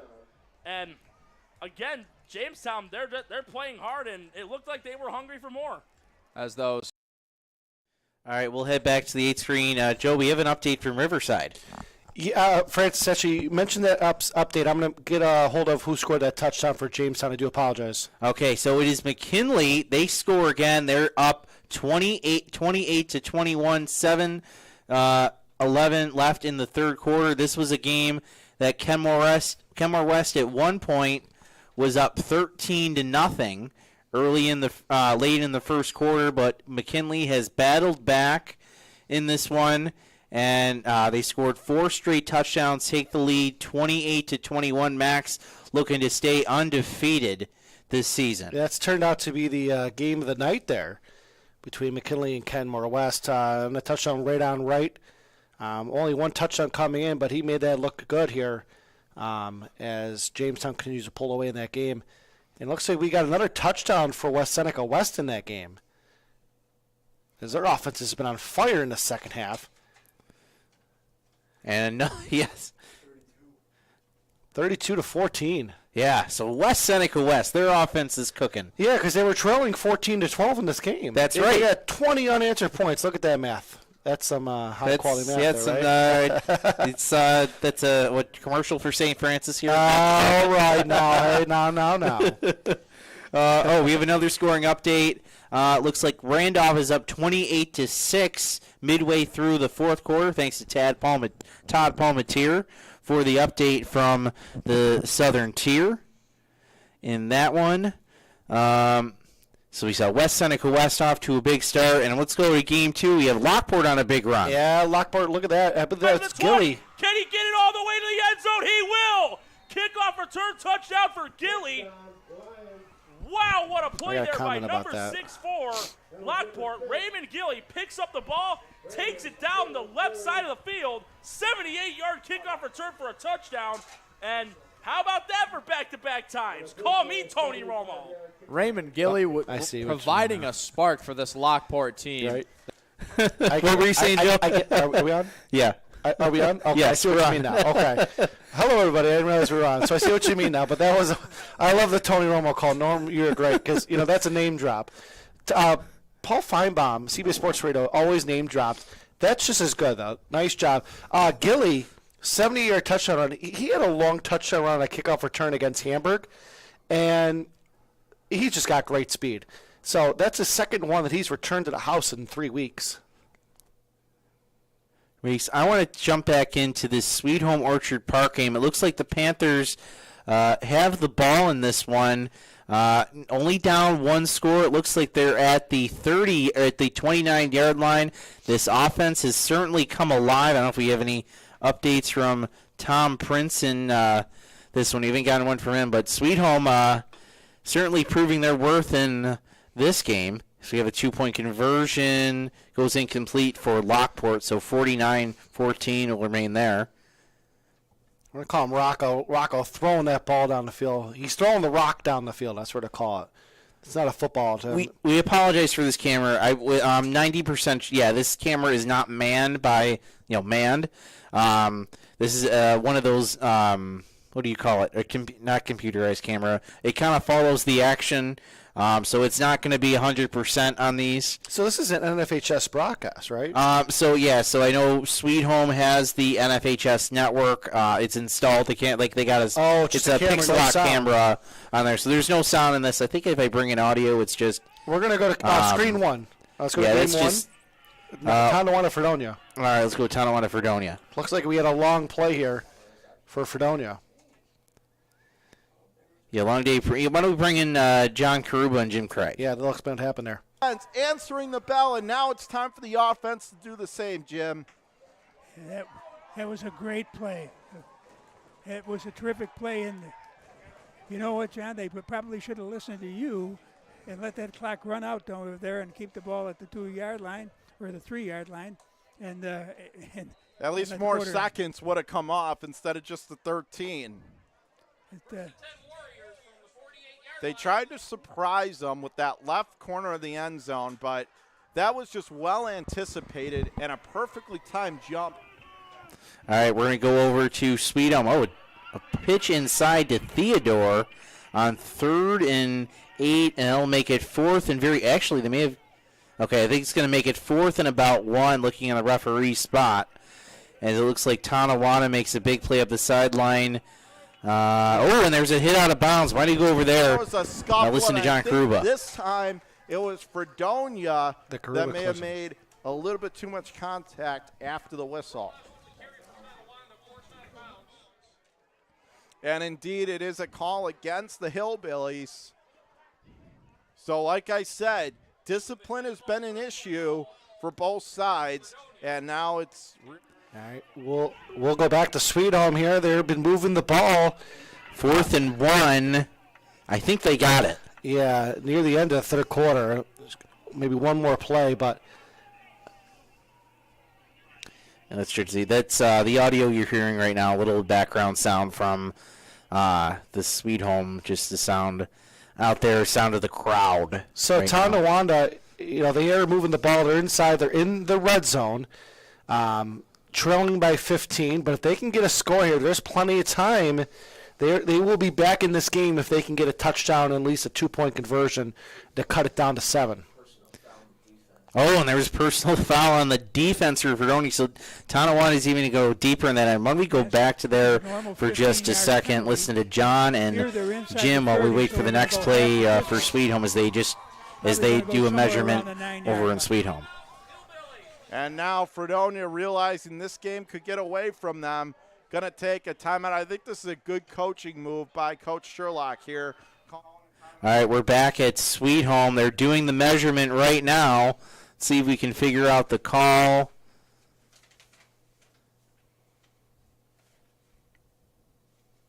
I think they called him short. Wow. I thought he had it. Turnover on downs for the Panthers. Orchard Park gets the ball late in this third quarter. So that was forced down. Sometimes it's hard to see because with the digital board and stuff there, but that's too bad. So it's 4th down, so Orchard Park can get the ball back, but they're still in this game here as we're nearing the third. All right, let's head back to our 8 screen. Let's see who else is moving the ball. It looks like West Seneca East have it. Why don't we jump in over there? Joe Kraus, Mark Johnson.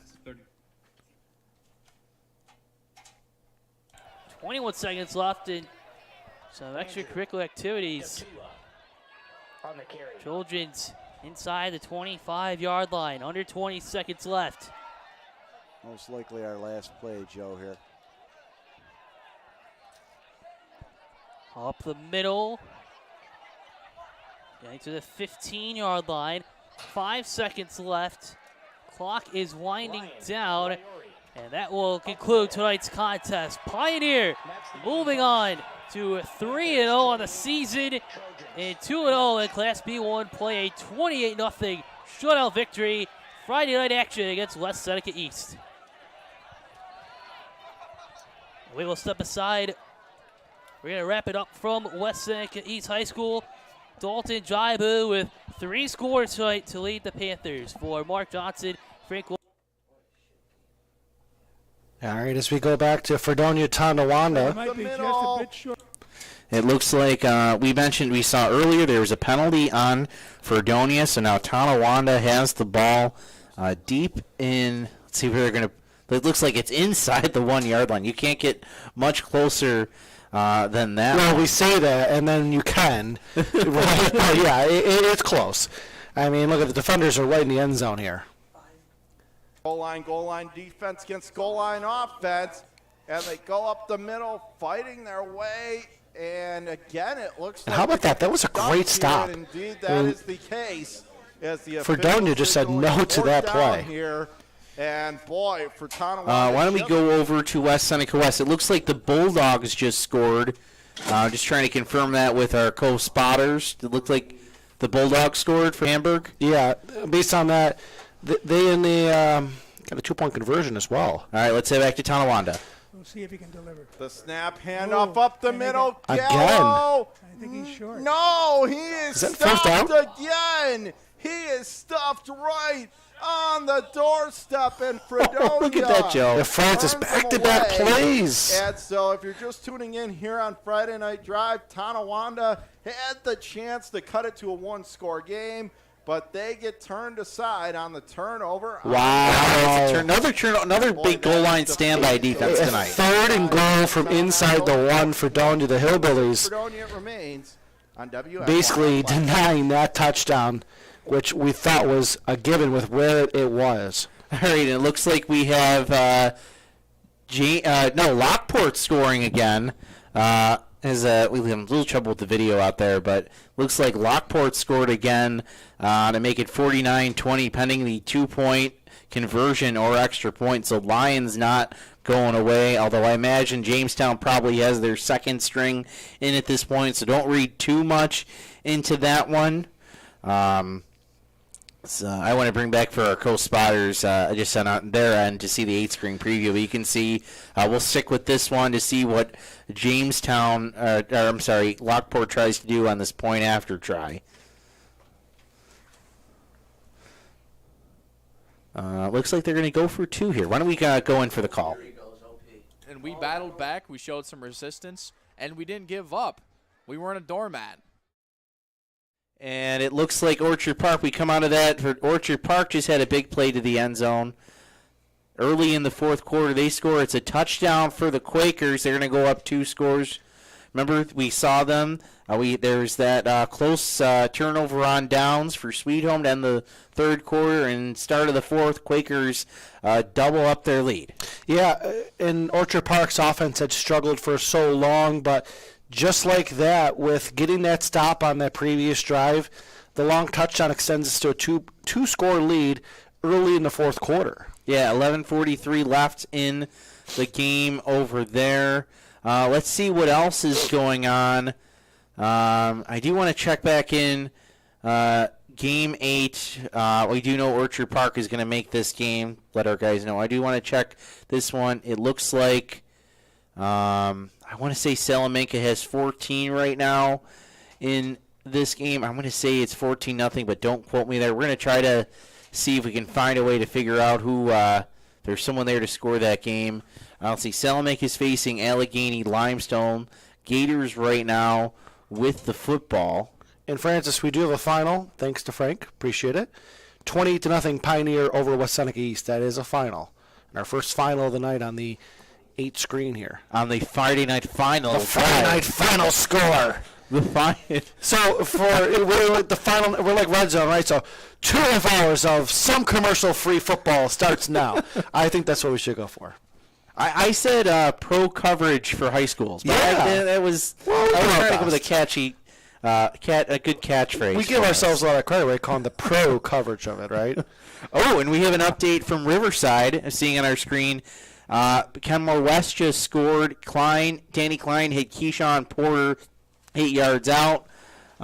2-point was no good, so it's McKinley up now 28-27, 2:31 to go in the third quarter. So Kenmore West fighting to get back in this one. Yeah, Kenmore West had the lead, and McKinley has just really fought back in this game. Medina here, Caden Lillaby scores on a 26-yard touchdown run with 4:51 left in the game. Cole Keller adds the PAT, and the Mustangs lead Cleve Hill 39-12. All right, you can see we have a timeout over in Salamanca after that Jesse Stallman run up the middle. We'll go back to the 8 screen. We have a couple audios going, so we'll try to get those out of the way for you. Couple games going. You can see Game 3 right now. I think that went to our Amherst-Will South game last week. And we got an update here. Orchard Park fouled the TD up by recovering an onside kick. They had the ball in Sweet Home's 45. Okay, so good. So Orchard Park gets the onside kick. I think they're just looking to put the Panthers away. I think they're a little nervous there. 1 point within a Class A team. I don't think they're a bad Class A team. 1 point. So I think they wanted to say, hey, can we try to add to this a little bit? Oh, for sure. And especially Sweet Home getting off to that good start, 2-0. Orchard Park kind of flexing some muscles here late in that game. Why don't we check in game number 7? It looks like that game is final. So between Lancaster and Will North, they shut off the scoreboard. We're going to see if our Mike Pedanek, I know, is there. We'll reach out to him in just a little bit in that game, get the final score there. But we'll bring back our 8-screen preview. I want to bring it back up for our co-spotters, Nick and Dean here this evening to help us out keeping track of these games. Francis. What was that? 21-0 final for Lancaster. They move on to, they're now 3-0 on the season. They pick up the non-league win over check Winslow North. Screen 2. Go to game 2. It looks like there was a flag on the play. Jamestown of course, taking care of business, 49-20. Let's go into Norman Collin on the call. His highlight play last season when they were on the road against Hamburg, It's funny. a 4th down and 42 with the game already at hand, when they were up 47-6, took the handoff and got the first down. And I'm sure the next-gen stats would tell you have about a .001% chance of converting that, but he said, stats are no match for me. Doesn't matter. We're going over to Game 8. Looks like something's happening there. It looks like Salamanca scores. They add to their score a touchdown on that play. The scoreboard's a little hard to read. It looks like they now have maybe 28 now. But we don't see the guest. I haven't seen that move. So Salamanca looks like is up by a fairly decent margin right now as they go to kick the extra point early in the fourth quarter. It looks like that. I can read that part. 11:52 in the fourth quarter. It's the guest score that's a little cut off. Yeah, I feel like it's harder when you go to VisionWorks and you get your eyes tested. I mean that's like bottom of the barrel there, but. Not bad, Francis. Yeah, 20-0, 11:52. Definitely, I can see that part. All right. Oh, we do have another final. I just noticed. Williamsville East defeated North Tonawanda 47-14 over in that game. Is that extra point? Trying to see. It looks like it was good. Oh, you know what? I can see the score better now. It's 22 right now. Yeah, we did. Let's cut it back there. Orchard Park did score. They're up 35-13. Okay, I can see the scoreboard a little better at Salamanca. It looks like the Warriors have 22. I don't know what the guest has right now in that game. But, again, you mentioned Orchard Park just scored. Now 34 pending this extra point coming up. That kick is good. So 35-13, Orchard Park over Sweet Home. Quakers recover the onside kick and make the Panthers pay, and they now turn their lead up to 3 touchdowns. Yeah, and this was a game that was 21-13, and remember, Sweet Home got stopped on a 4th and 1 inside Orchard Park's territory, and this game just flipped in Orchard Park's favor. Talk about a momentum swing with that 4th down and 1 stop, which we've seen a lot of those tonight, especially in the red zone. I'm just noticing there's an injured player, it looks like, for West Seneca West. Hope he's okay, but let's go check in then. Fredonia Tonawanda, Hillbillies up 21-6 with the ball driving, looking to add another score on. We'll pull in John Karuba, Jim Craig right now are on the call. Very well, and they, again, to your point, John, they never, ever gave up. The snap, Fry, long pass down the far side, but cannot hook up with his intended receiver. And so that is going to bring up 4th down. And now if you're Fredonia, you're looking at a 4th and 8 here. Do you decide to go for it here, or do you try to punt and pin them back deep? It looks like they're going to go for it. Fry with 2 receivers right, 2 to the left. Single back in the backfield is Davis. 4 on the line for Tonawanda. Barking out the signals.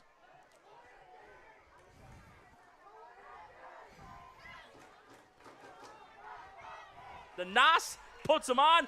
Boom. Faster than Roadrunner.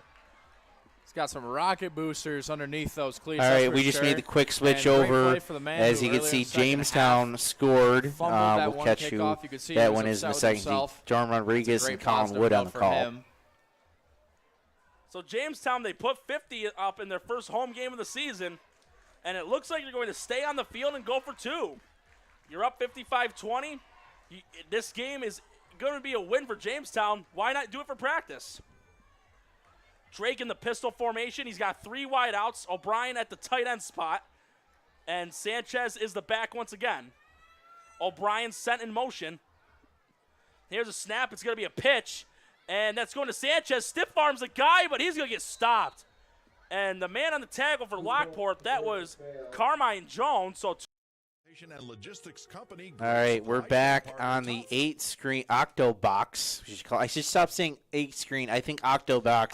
The Octobox. But you got to say it like that. You can say Octobox. You got to emphasis on it, right? I don't know if I can do an Arnold Schwarzenegger for that. We have a couple games final. You could ignore Game 3. That's our replay right now. The Will South, the Amherst game. We do know the Pioneer took care of business, 28-0 over West Seneca East in B1 action. Again, we thought that a lot of us thought that was going to be the game of the night, a possibly game to decide who gets the who could get an early lead in that division. But Pioneer takes care of business. Is it 20-0? I thought I saw 28. I got 28-0 from that game. Yeah, 28-0. We were guessing ourselves in there. So Game 3, you can ignore that right now. Game 7 is just a shot of Will North. That game is over. We saw Lancaster 21-0 win. And then Game 4, Williamsville East defeated North Tonawanda 47-14. So those are old games in the top the games 3 and 4, the top right corner, are old games going on. The rest is still live action happening right now. Why don't we check out? Let's head to Game 5. Hamburg right now, as I bring it over, they're huddling up at the moment. They're facing what looks like a long third down 33-22, 4:12 to go in the fourth quarter. And we have a final. Randolph winning 28-12 over the Titans. That's a final. Yeah, rematch of last year's Class D championship at Highmark Stadium, and it's Randolph taking care of business against Franklinville, Lincolnville, showing the Cardinals seem to be the king still of Class D in that one. I'm trying to see what else is happening. Let's take a look at Game 1. It looks like Fredonia is just outside the red zone there. Trying to see if there's any teams inside. Well, that Fredonia-Tonawanda game, don't you feel like it's kind of stalled offensively? I mean, there hasn't been any points in a while. I don't think there's been any points in the second half, right? Yeah, we'll jump in here. We're going to start with the audio off. We'll talk over this for a second. Yeah, there hasn't been any points in the second half. You can see 5.5 minutes to go in this fourth quarter. Tonawanda keeping it close. You can see they have the ball right now. Midfield just a big run up the middle. And here's what I'll say why this is important, because I believe this is a league game. I do want to double check. They would be no, I'm sorry. This is a non-league game, but it's a barometer test for both teams. Can Tonawanda show, Fredonia is a team. They went to the sectional final last year. They returned a lot of key pieces. They're off to a good start. But if Tonawanda can show they can hang with these big boys, 2-score game, they're going to show that they're a force to be reckoned with in the C North, which isn't quite as strong as the C South division. As Tonawanda is going to try to run this again, unlike the last time, not going to go very far. All right, why don't we bring in John Karuba and Jim Craig? Night drive, and Francis Beck and Joe Daniel doing a good job all night long back in mission control, and we certainly hope you're enjoying this one. 21-6 Fredonia, our score in the fourth quarter. John Karuba along with Jim Craig on the call here again from Clinton H. Smith Field. Warriors trying to make a late comeback. Backs in the eye, one receiver to the right with 4:40 to play. The snap. And now they're going to pitch a flea flicker, and now he's going to drill it far side, and that is a one-handed interception by the Hillbillies across the 40, and he gets driven out of bounds at around the Tonawanda 30. All right. So after the turnover, we're going to switch it here to Sweet Home, Orchard Park. Orchard Park on the drive again. What you saw here, and as we go to the Octobox, we saw Tonawanda and Fredonia got that turnover. So Orchard Park driving again as they have scored 14 unanswered points in this game as they've continued to pull away as offensively here for the Quakers. Been very strong here in the second half. Yeah, Quakers, this game we mentioned was one score at 1 point. Sweet Home, late in the third quarter, they were close on that 4th and 1 in their own end, come up just short. And Sweet Home Orchard Park has taken things over from there. Yeah, and the reason how Sweet Home got that last touchdown was a long pass, right? So Orchard Park has been, very strong in this game here. They're going to dump it off to the running back. He's got some space inside of 20 to 15 to 10. Inside of 10, still on his feet. He gets in the end zone. And it's another touchdown for Orchard Park on a nice swing pass to the running back. We'll figure out in about 40 yards out. Yeah, we'll figure out in a second who had that. Meanwhile, we'll head to Salamanca, where it looks like the Allegheny Limestone Gators are driving at their own 30. It looks like they're down a couple scores. Looks like there's about 40 seconds left in that game. We'll keep it here to the conclusion of this one as Orchard Park gets set to line up for the extra point. So the Gators go, quarterback running. He tries to get the ball away. That pass is incomplete. Meanwhile, Orchard Park makes the extra point. They go up 41-13, 10 minutes to go in the fourth quarter of that one. Meantime, let's check out game two. It looks like we had another touchdown from the Lions. These two teams going back and forth. These offenses, neither of them really want to hit the. It doesn't look like Lockport is ready to hit the bus yet. No, I mean, you got to give them credit. They were down big in this game. They're getting some points, showing something on film for themselves, even for next week. Okay, there's some Jamestown backups in there, but it's still important to move the ball and get some points. And it looks like there's an incomplete pass for the Gators. That will make it. Trying to see if I can see a down marker on the field. Looks like going to make it 4th and long for the Gators with about 25 seconds to go in this game. If you talk about Jamestown, maybe that's what really makes them that good, because they've got backups in there. Right? Those backups are getting great experience in live action. It's only going to help them for next year or whenever they're called in a closer game. It's the Gators' 4th down and long, probably their last chance in this one. It's a pass.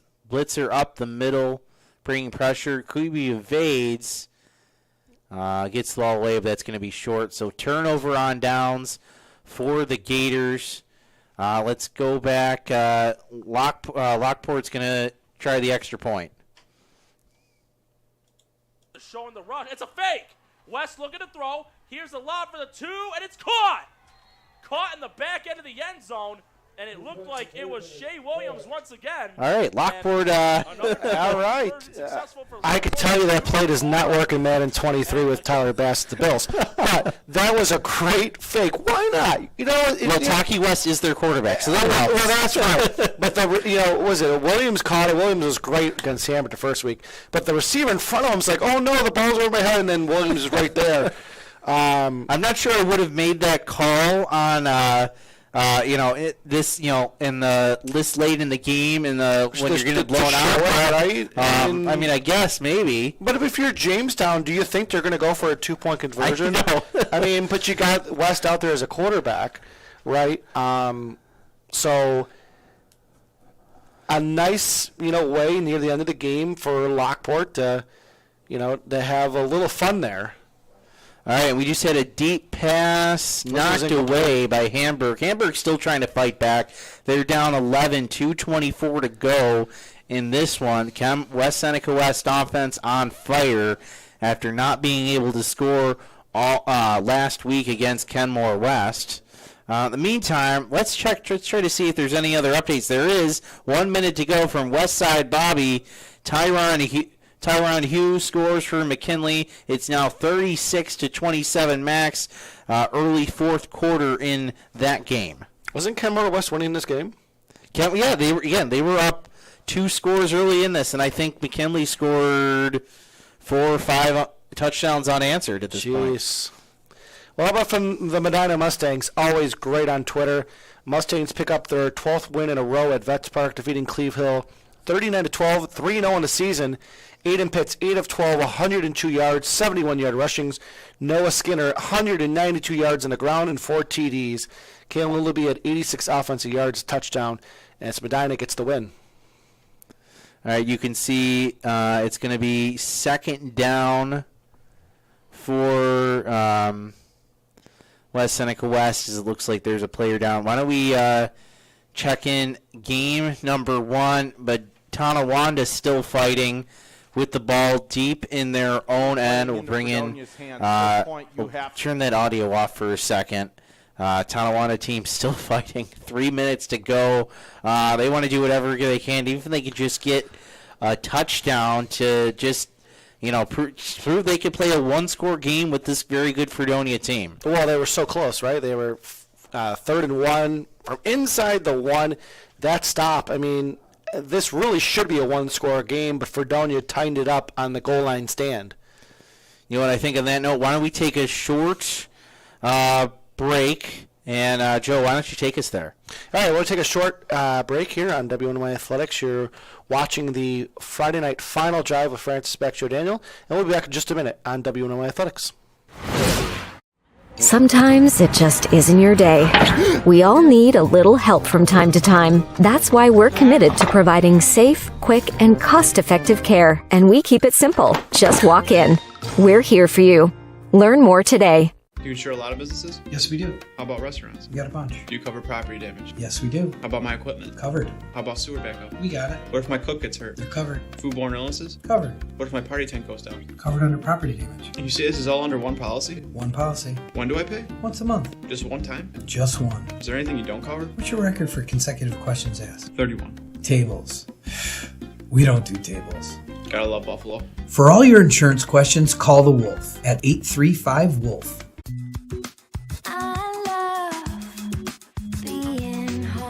We realize now more than ever is the perfect time to have the perfect house. We're confident we'll find your dream home. Howard Hanna. Home happens here.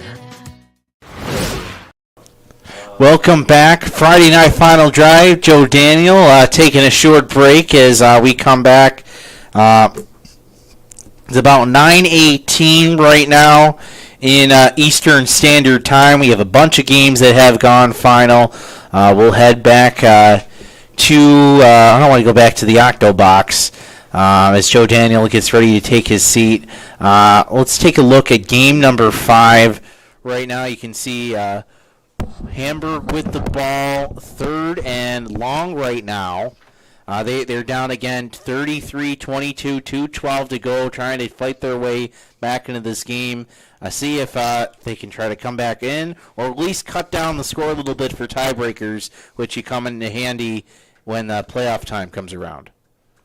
As Lavelle is going to carry this over the 50, nice run inside the 45. Well, this is the problem with Hamburg, right? They're just such a run-dominant team, so if you stop them on the ground and the score kind of flips in the negative favor, it's hard for them to come back. Lavelle's a young quarterback, but this is what you get, right? With experience and being out there and really just giving it your best here as, trying to get some points and just continue to move the ball. All these teams, Francis, right? You're down. Move the ball, get some success for next week. Exactly. As Lavelle has it. It looks like we get a touchdown as we're going to flip it to game 6 in just a second here. As Lavelle throws it, and it's incomplete. All right, you mentioned there was a touchdown. Orchard Park just scored again. That one will make it, this NFHS feed's a little behind. It's now 49-13, 8:16 to go for the Quakers as they will try and convert. I'm now am I telling the future now? Is this my telepathic? Or was that what they call it? All right, well, let's see. If you're telling the future, what am I going to eat once we're out here tonight? Probably, hopefully, something healthy here. Drink a lot of water. We're going to Tully's. No, we're going. That Tully's in Syracuse. That wasn't terrible. All right, so 48-13. Wow, 27 unanswered points by Orchard Park. As Orchard Park has really played well the first 3 games of the year. Fritz, while we have a second, let's just take a look here. In case anyone doesn't know, first of all, Section 6 website's fantastic. If you ever want scores, standings, it's so up to date. It's probably one of the best sections, in statistically. Class kept up by our very own Matt Tadaro. And hockey as well, because I helped him out with that 2 years ago, and it was fantastic, even though I had something to do with that. But Class AA Lancaster 2-0, and then A1 Lockport was 1-1. They're going to go to 1-2. Sweet Home 2-0. They're going to fall to 2-1. They were in the top of the first. So Williams Lease, that'll help them out, right? And then South Park in Class A3, Class B1, Iroquois, Falconeer, Casadega, Maple Grove. I said it right? Class B2, they're in first place. Akron 1-1. Still early, Class C North, and then Class C Central, JFK, just to name a few, is still early in the year. Tonawanda punting out of their own end zone. Yeah. But what's a good punt, though? It's going to go about 42 yards. I can't punt at 42 yards. So Fredonia will get the ball. Looks like they'll probably just kneel it at this point with about 43 seconds to go. How strange, Francis. No points in that half. Exactly. I think this. All right. So this Salamanca game's tough. I'm trying my best to find someone who has a score in this one. Lockport just scored again. Oh, and it looks like Lockport just scored another touchdown in this game. These offenses do not want to quit. They don't. And, there's no point spreads in high school, obviously, but, if there were, right, it'd make you go crazy because the points just continue. Who had an over-under in this game? My goodness, Francis, I got to do the math. I want to say 55 plus 34. There's 89 points in this game, and Lockport didn't have any points really for most of this game. I do want to. If memory serves me right, I think when they played. We got a fumble here. Let's switch to Salamanca. Salamanca just took the ball away. Yeah, Salamanca just got the ball back. It looks now like there's 6 minutes left in this game. We thought it was ending earlier. Again, I apologize. 22-6 right now. We got it. 22-6, 6:14 to go. First of all, that scoreboard, best in the biz. That is pretty cool. So 22-6. We finally know now. Salamanca up over Allegheny Limestone. 6:14 to go in the fourth quarter. So now we can really follow this game. I'm very happy about that. Right? Let's switch back to Lockport. God forbid they go for a 2 again here. Looks like there was a penalty, though. Oh, boy. Well, makes the 2-point conversion harder. As I was going to say earlier, I think either last year or the year before when Lockport and Jamestown played, I want to say it played out almost the exact same way. It was a blowout for Jamestown, but it was still a high-scoring affair in that one. Lockport just kept scoring and scoring and scoring, and both offenses did too. Yep, they're going to go for 2 here. This should count for 3. This is not a normal 2-point because of the penalty. He took the penalty though. Well, I know. They're going to throw in the air and overshot him there. We'll go back so you can see Tonawanda, Fredonia. That game is over. They're in the handshake line. Fredonia comes up to Erie. It's Fredonia. Fredonia comes up north and gets the win at Tonawanda, 21-6 in that game. That is a final. So we have another final on the board. How many is that? 4 finals on the board, Nick? 1. Yeah. Yeah, 4 finals on the board. Right now, we have another final. East Aurora Holland picks up a big win, 20-13 over Dunkirk, thanks to Greg Larson from WDOE with tweeting that out. So that game is a final as well. That game, we'll go back to the Octobox instead of watching a commercial. We don't do commercials here. Just kidding. We'll do some. With Fredonia, they gave up 16 points first 2 games, only 6 tonight. That's outstanding defense. Shows why they did so well last year in getting to the stadium. Even though it didn't go their way, that's still quite the accomplishment. A lot of schools would love to get there. All right, let's come back for the final seconds of West Seneca East Hamburg. You can see the Indians are celebrating on the field. They're going to get their second win of the season. They're in victory formation. Oh, they kneeled on 4th down. But I don't think it matters. They might not have been 4th down. But it doesn't matter. They're celebrating. The biggest celebration on a 4th down kneel you'll ever see there. But they're going to come together. Clock runs out, so I don't think that was 4th down. They come together. So West Seneca West gets the victory. Team, after only scoring 7 points on a kickoff return last week, their offense comes back huge, scores 33, get the victory over Hamburg in a big A2 affair. We'll look at the A2. I just want to pull up the A2 standings really quick. So they go to 2-1 in league play. Hamburg falls to 1-1 in league play, and we'll see where that goes. We're also keeping an eye on that Kenmore West McKinley game. McKinley 2-0, but both of their games were non-League One, so they're still looking for their first win in A2. With Sweet Home, they only give up 43 points the first 2 games, and they gave up over 40 tonight. Shows you how effective that Orchard Park offense was tonight.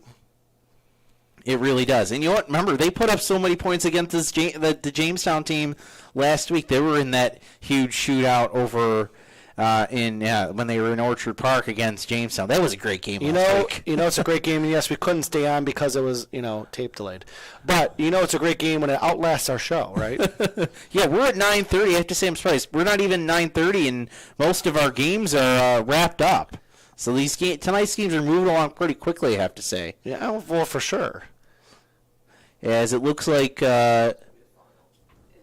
Sweet Home has the ball down in the Orchard Park end. It looks like they're still fighting till the end.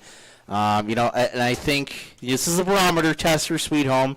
Didn't go the way they wanted to. They can't love the scoreboard, but I think if you're Sweet Home, you can say, I think you got a little ticket to your mouth. You can learn a lot from this. Your Coach Zimmer, you go, hey, we're not the big dogs. We had when we faced 2 opponents, we took care of business. Maybe they were lesser opponents. Now we face a team that's big. This is what it feels like to get beat on. Now you got to learn from this and take it into the rest of your A2 schedule. As it looks like the Jamestown game is now final 55-34. As Jamestown picks up their first victory of the season, the defending Class A champions of last year, they get the victory over Lockport. Now, and we have another final. Iroquois gets a 55-0 win over Grand Island. Iroquois went to Highmark Stadium last year. They lost to Medina, but they are off to a good start with Justice Cleats, Trey's younger brother, now taking over under center. And you knew Jamestown was, going to be okay. 2 tough games, right? With Orchard Park, beating them by 12, and then, running away. And look how good Orchard Park played tonight as well. As you see, Sweet Home with the ball, pass to the outside, and that's a touchdown for the Panthers. Panthers not going away. They score 4:42 left in this game, not going down without a fight. So good for the Panthers staying alive in this one. I think we have now, 5 games final, Nick? Yep, 5 games. 5 games final. We still have 2 games live, so we'll stay with you until those 2 other games wrap up. And meanwhile, we'll keep you scored, keep you updated on Twitter with some other games. We mentioned earlier, East Aurora beats Dunkirk 20-13. We're still waiting for another update from Riverside, where last we heard McKinley was up 36-27 over Kenmore West early in the 4th quarter. As Sweet Home cuts into the Orchard Park lead, now 49-19 Quakers in that one. Missed kick, by the way, in Sweet Home's. Okay, we were told it was a missed kick. I missed that as I was trying to look at Twitter here. Thanks to our co-spotter Nick for spotting that for me. Let's see. Let's go back to that Salamanca game. Remember, it was 22-6 last time we checked. 2:24 to go in this game. And it's Salamanca with the ball right now, trying to close things out with about 2 minutes to go. They're taking their time down the field. Yeah, a good win for them. They've led this game the whole way. They had a lot of possession as well. Gotten a couple of defensive stops in the territory. They're going to try to run this ball, try to kill some clock because we're under 2 minutes to go in this game. If you're Sweet Home in Orchard Park, the score shows Orchard Park ran away with it. But I don't really think that's the case because they were in this game for 75% of the way, right? Some bad drives, but take the positives. You hung around for a while. It just got away from you. Yeah, this is going back to this game here. Salamanca, they're coming off that tough loss last week to I'm sorry. Hold on. Let me get my facts straight here. Actually, they're coming off a win last week to Cleveland Hill, 30-48. They opened the season with a tough loss to Randolph, 39-20. But of course, Randolph, we mentioned earlier, they took care of business against Franklinville, Elgiville. Randolph's no slouch. So Salamanca, don't hang your hands off too much, or if you're out there, don't take too much away from that first game. I would look at these next two games here. Cleve Hill, 34-8 victory, and then it looks like they're going to pull off a 22-6 win over Allegheny Limestone, of course, led by running back Jesse Stallman, who we featured in our Week 1 edition of our magazine, the Western New York Athletics Football Report. Stallman, the heart and soul of this Warriors team. So, Francis, as we end, near the end of the night here from the show, so some teams that didn't make it to the stadium last year, who has the best chance of taking a spot from like a Fredonia this year in their specific class? You look at it, I think it wouldn't be taking a spot, it would be taking another spot. Taking another spot, yeah. It would be Maritime. I think they have a real shot to make it an A. They won Class B 3 years in a row. I think they have a real shot to win the A's League. They are actually, quick plug here, they're going to be playing tomorrow at Canisius. That game will be 2 o'clock right here in Western New York Athletics. Be sure to tune in to that one. But I think Maritime's going to be very good this year. I think Maritime. Well, Maritime got to the stadium last year, right? It'd be, but now they're moving on to A. Okay. So I think they can take it in. So the question is, as you see on the. Well, the question is, French. Let me reiterate this. So, like a Maritime, Fredonia. So, who's going to take Fredonia's spot? Who's going to take Fredonia's spot? Who's going to take Maritime's spot? B's wide open. B's wide open, yes. Iroquois was there. I think they're going to head back. I like what Justice Clays are doing. We just saw they had a 55-0 win in that game. Pioneer's going to be good. We just saw what they did to West Seneca East. They're going to be fighting for it. Falconer, Cassidy, and Maple Grove with Kurt Fisher. They're 2-0. They're facing Cheektowaga right now. Hopefully we get an update from that one. I think they're going to have a real chance. I would say Iroquois is going to stay. I wouldn't be surprised if Pioneer. We do have a final, by the way, from Cheektowaga. Oh, we do have a final from Cheektowaga. It was the Warriors actually pulled away 30-14 over Falconer. So Cheektowaga take care of business. They give Falconer their first loss of the season. So take back all that I said about Falconer. No, I'm kidding. They still certainly have a chance in this one. But Cheektowaga is another team led by Cameron Warburton, that big running back. They're not going to be a team to mess with either. You still have Olean. They're 2-0. I think B is certainly, especially with Maritime out of the mix, it's going to be wide open to take there. In C, you had Medina and Fredonia last year. Who's going to take their spot? What about Lackawanna? They're off to a great start, 2-0. 2 big wins on the season. They had a big win over Newport, and then they took care of business at Alden last week. And now they have a game tomorrow. I think Lackawanna could have a real shot on Class C. It's amazing to see all these quarterbacks, the dual threat, right? The running, the throwing. But there are some quarterbacks, they also can sling the ball as well. Just makes them more dangerous. But it starts in the offensive defensive line. And as you get, tighter into the playoffs, you really see who has the better line that makes a difference with those holes and getting the ball down the field to your receivers. All right, still a couple minutes to go in this Orchard Park Sweet Home. It looks like probably the second teamers are in board for both sides as Orchard Park tries a run. It gets taken down for a loss, 49-19 in Amherst, just down the road from us. It's the Quakers taking care of business over Sweet Home. I'll say this now because the game's almost over. I didn't want to give bulletin board material to the Panthers. But Tom Prince was showing me, I guess, so the Quakers got together, had a team bonding event, and one of the parents made a giant, like a piñata panther. It looked almost like the Sweet Home Panther, and it was made out of drywall. Really? Drywall, and the kids threw footballs at it. Through the drywall? What? It wasn't paper mache. It was like a little bit harder than that, and the kids really loved that. Did the ball go through it? I don't know, I'm but kind of curious to watch the video of this. I didn't see the video. I just saw pictures. Oh. So we'll have to get that from Tom later. Interesting. But yeah, so Orchard Park was really excited for this one.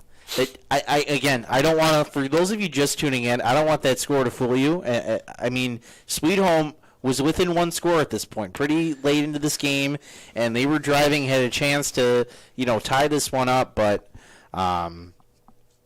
Orchard Park eventually pulled away, and I think, again, you have a lot to take away from this if you're Coach Zimmer and the Panthers as you go back into your A2 schedule. I just want to pull up who Sweet Home has coming up next in that game. They beat Kenmore West in the first week, and they beat North Tonawanda. They have Williamsville East coming up next. That's right. That's a game I think we're going to try to get that one on our air. It's going to be on Saturday, Williamsville East at Sweet Home next week. We saw Will East is off to that 3-0 start we mentioned earlier. It looks like we have a long play here. Is that Orchard Park again?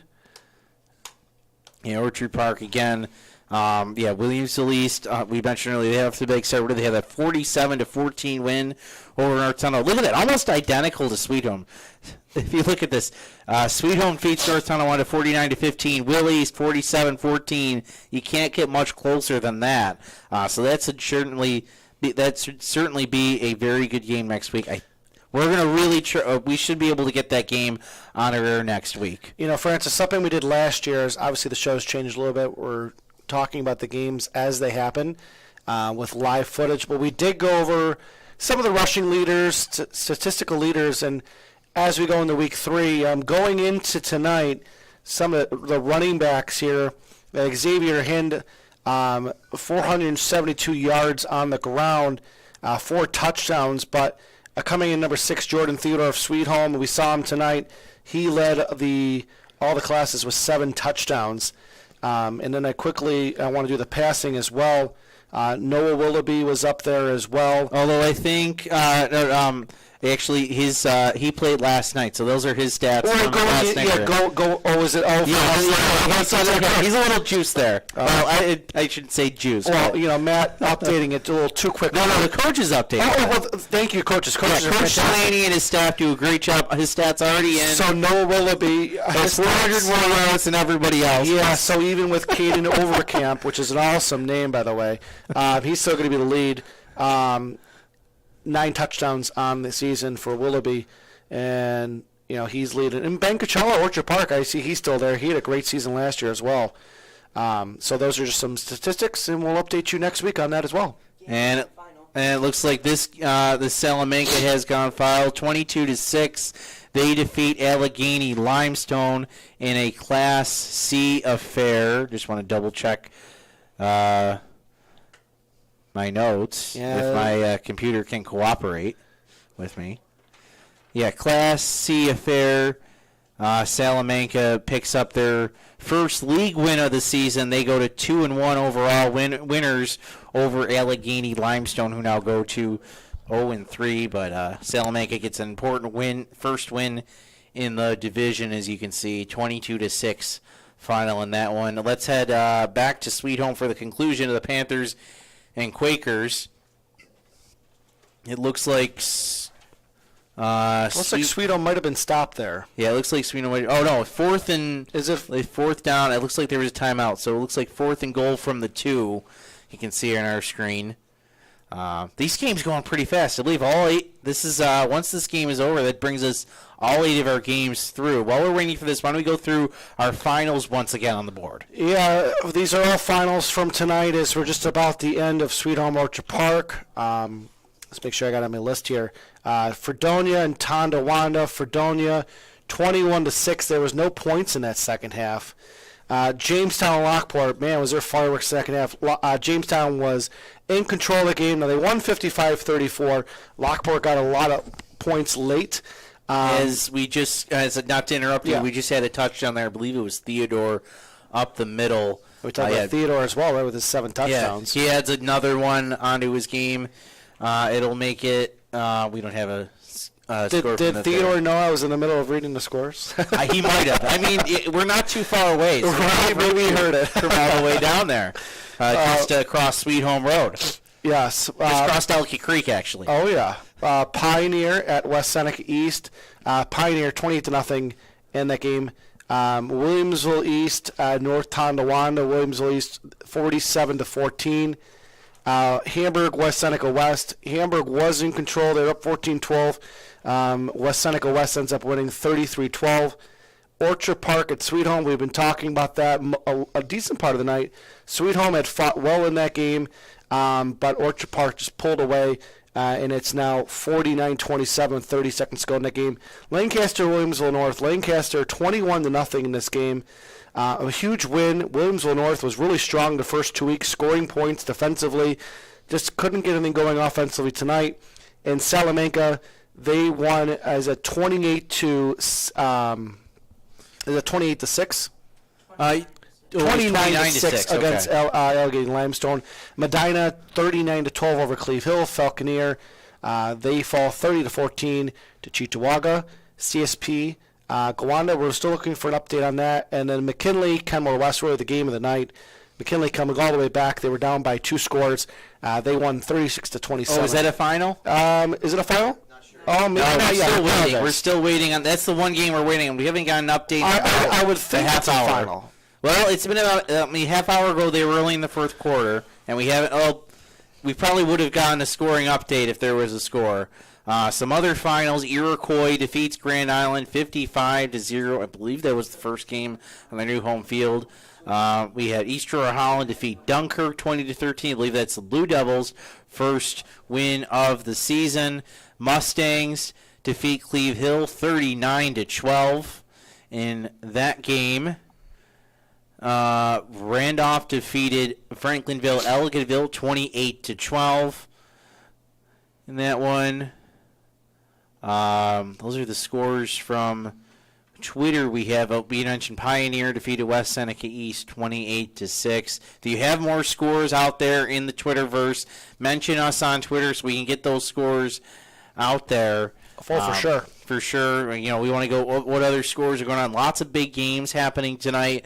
We want to see scores from. So be sure to tweet at us at WNY Athletics on Twitter. You know what the slogan should be, buddy? You tweet the score, we'll read the score. Yeah. How about that? You tweet, we read. We read? No, you can't do that. Yeah, because you can't say you tweet it, we'll read it, because then you're getting danger territory there. But you tweet the score, we'll read the score. It makes it so much easier and so great for the kids to read the scores off and give them recognition. And it makes the show even better. Yeah, it does. And you can see on your screen that game is over at Sweet Home. It's the Quakers defeating the Panthers 49-27 in a non-league battle. Panthers fight in the beginning, but it's the Quakers in AA pulling away and getting the victory. High-powered offense shows up once again. Remember, they put up 50-plus points against Jamestown. They put 49 up against Sweet Home here tonight. We'll go back to just Joe and I, because that's the end of our 8 games. Yeah, it went by fast, buddy. It did. Remember, tune in tomorrow. We have Western New York Maritime at Canisius. Stu Boyer, Tom Prince on the call. I'll be down on the sidelines. Hopefully it won't be too hot.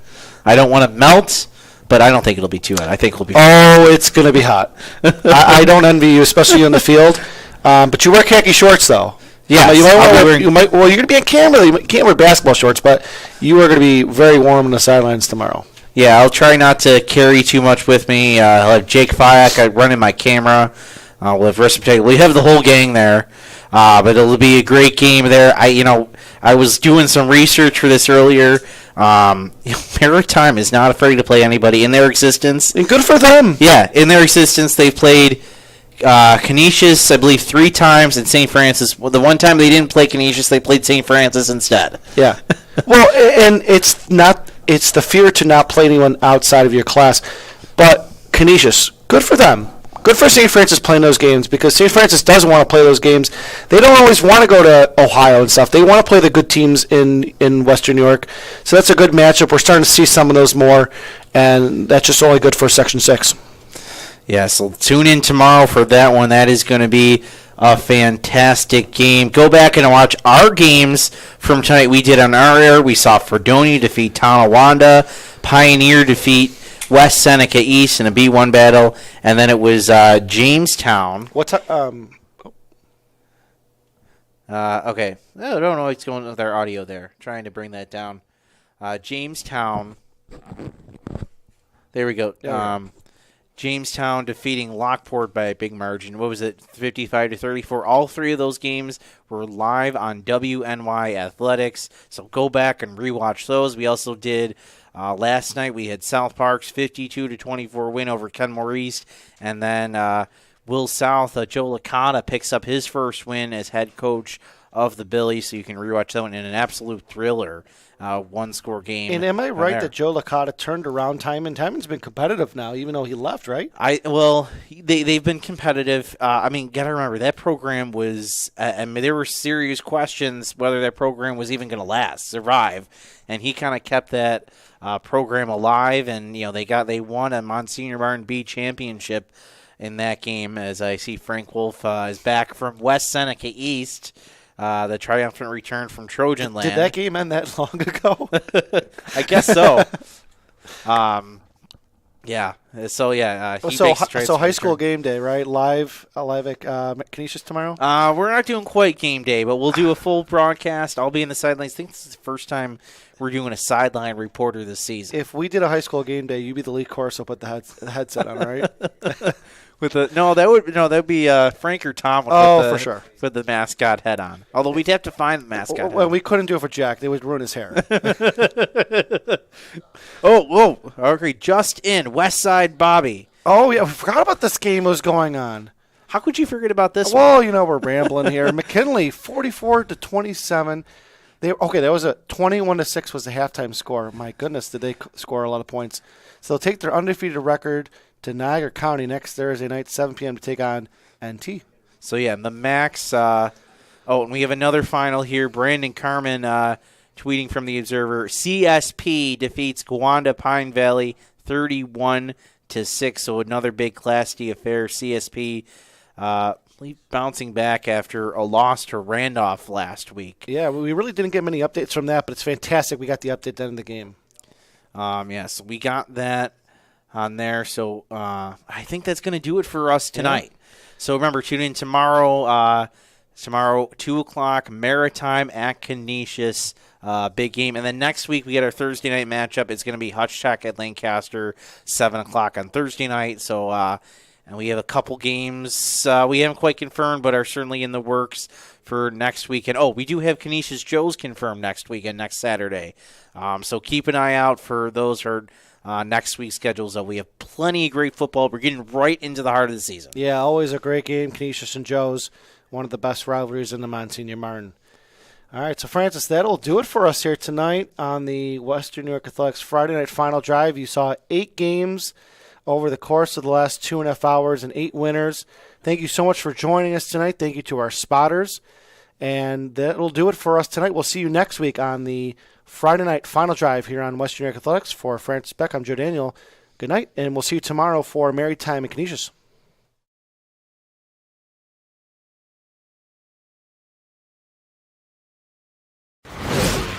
Life can be full of surprises, but not always the good kind. That's why we're committed to providing safe, quick, and cost-effective care, and we keep it simple. Just walk in. We're here for you. Learn more today.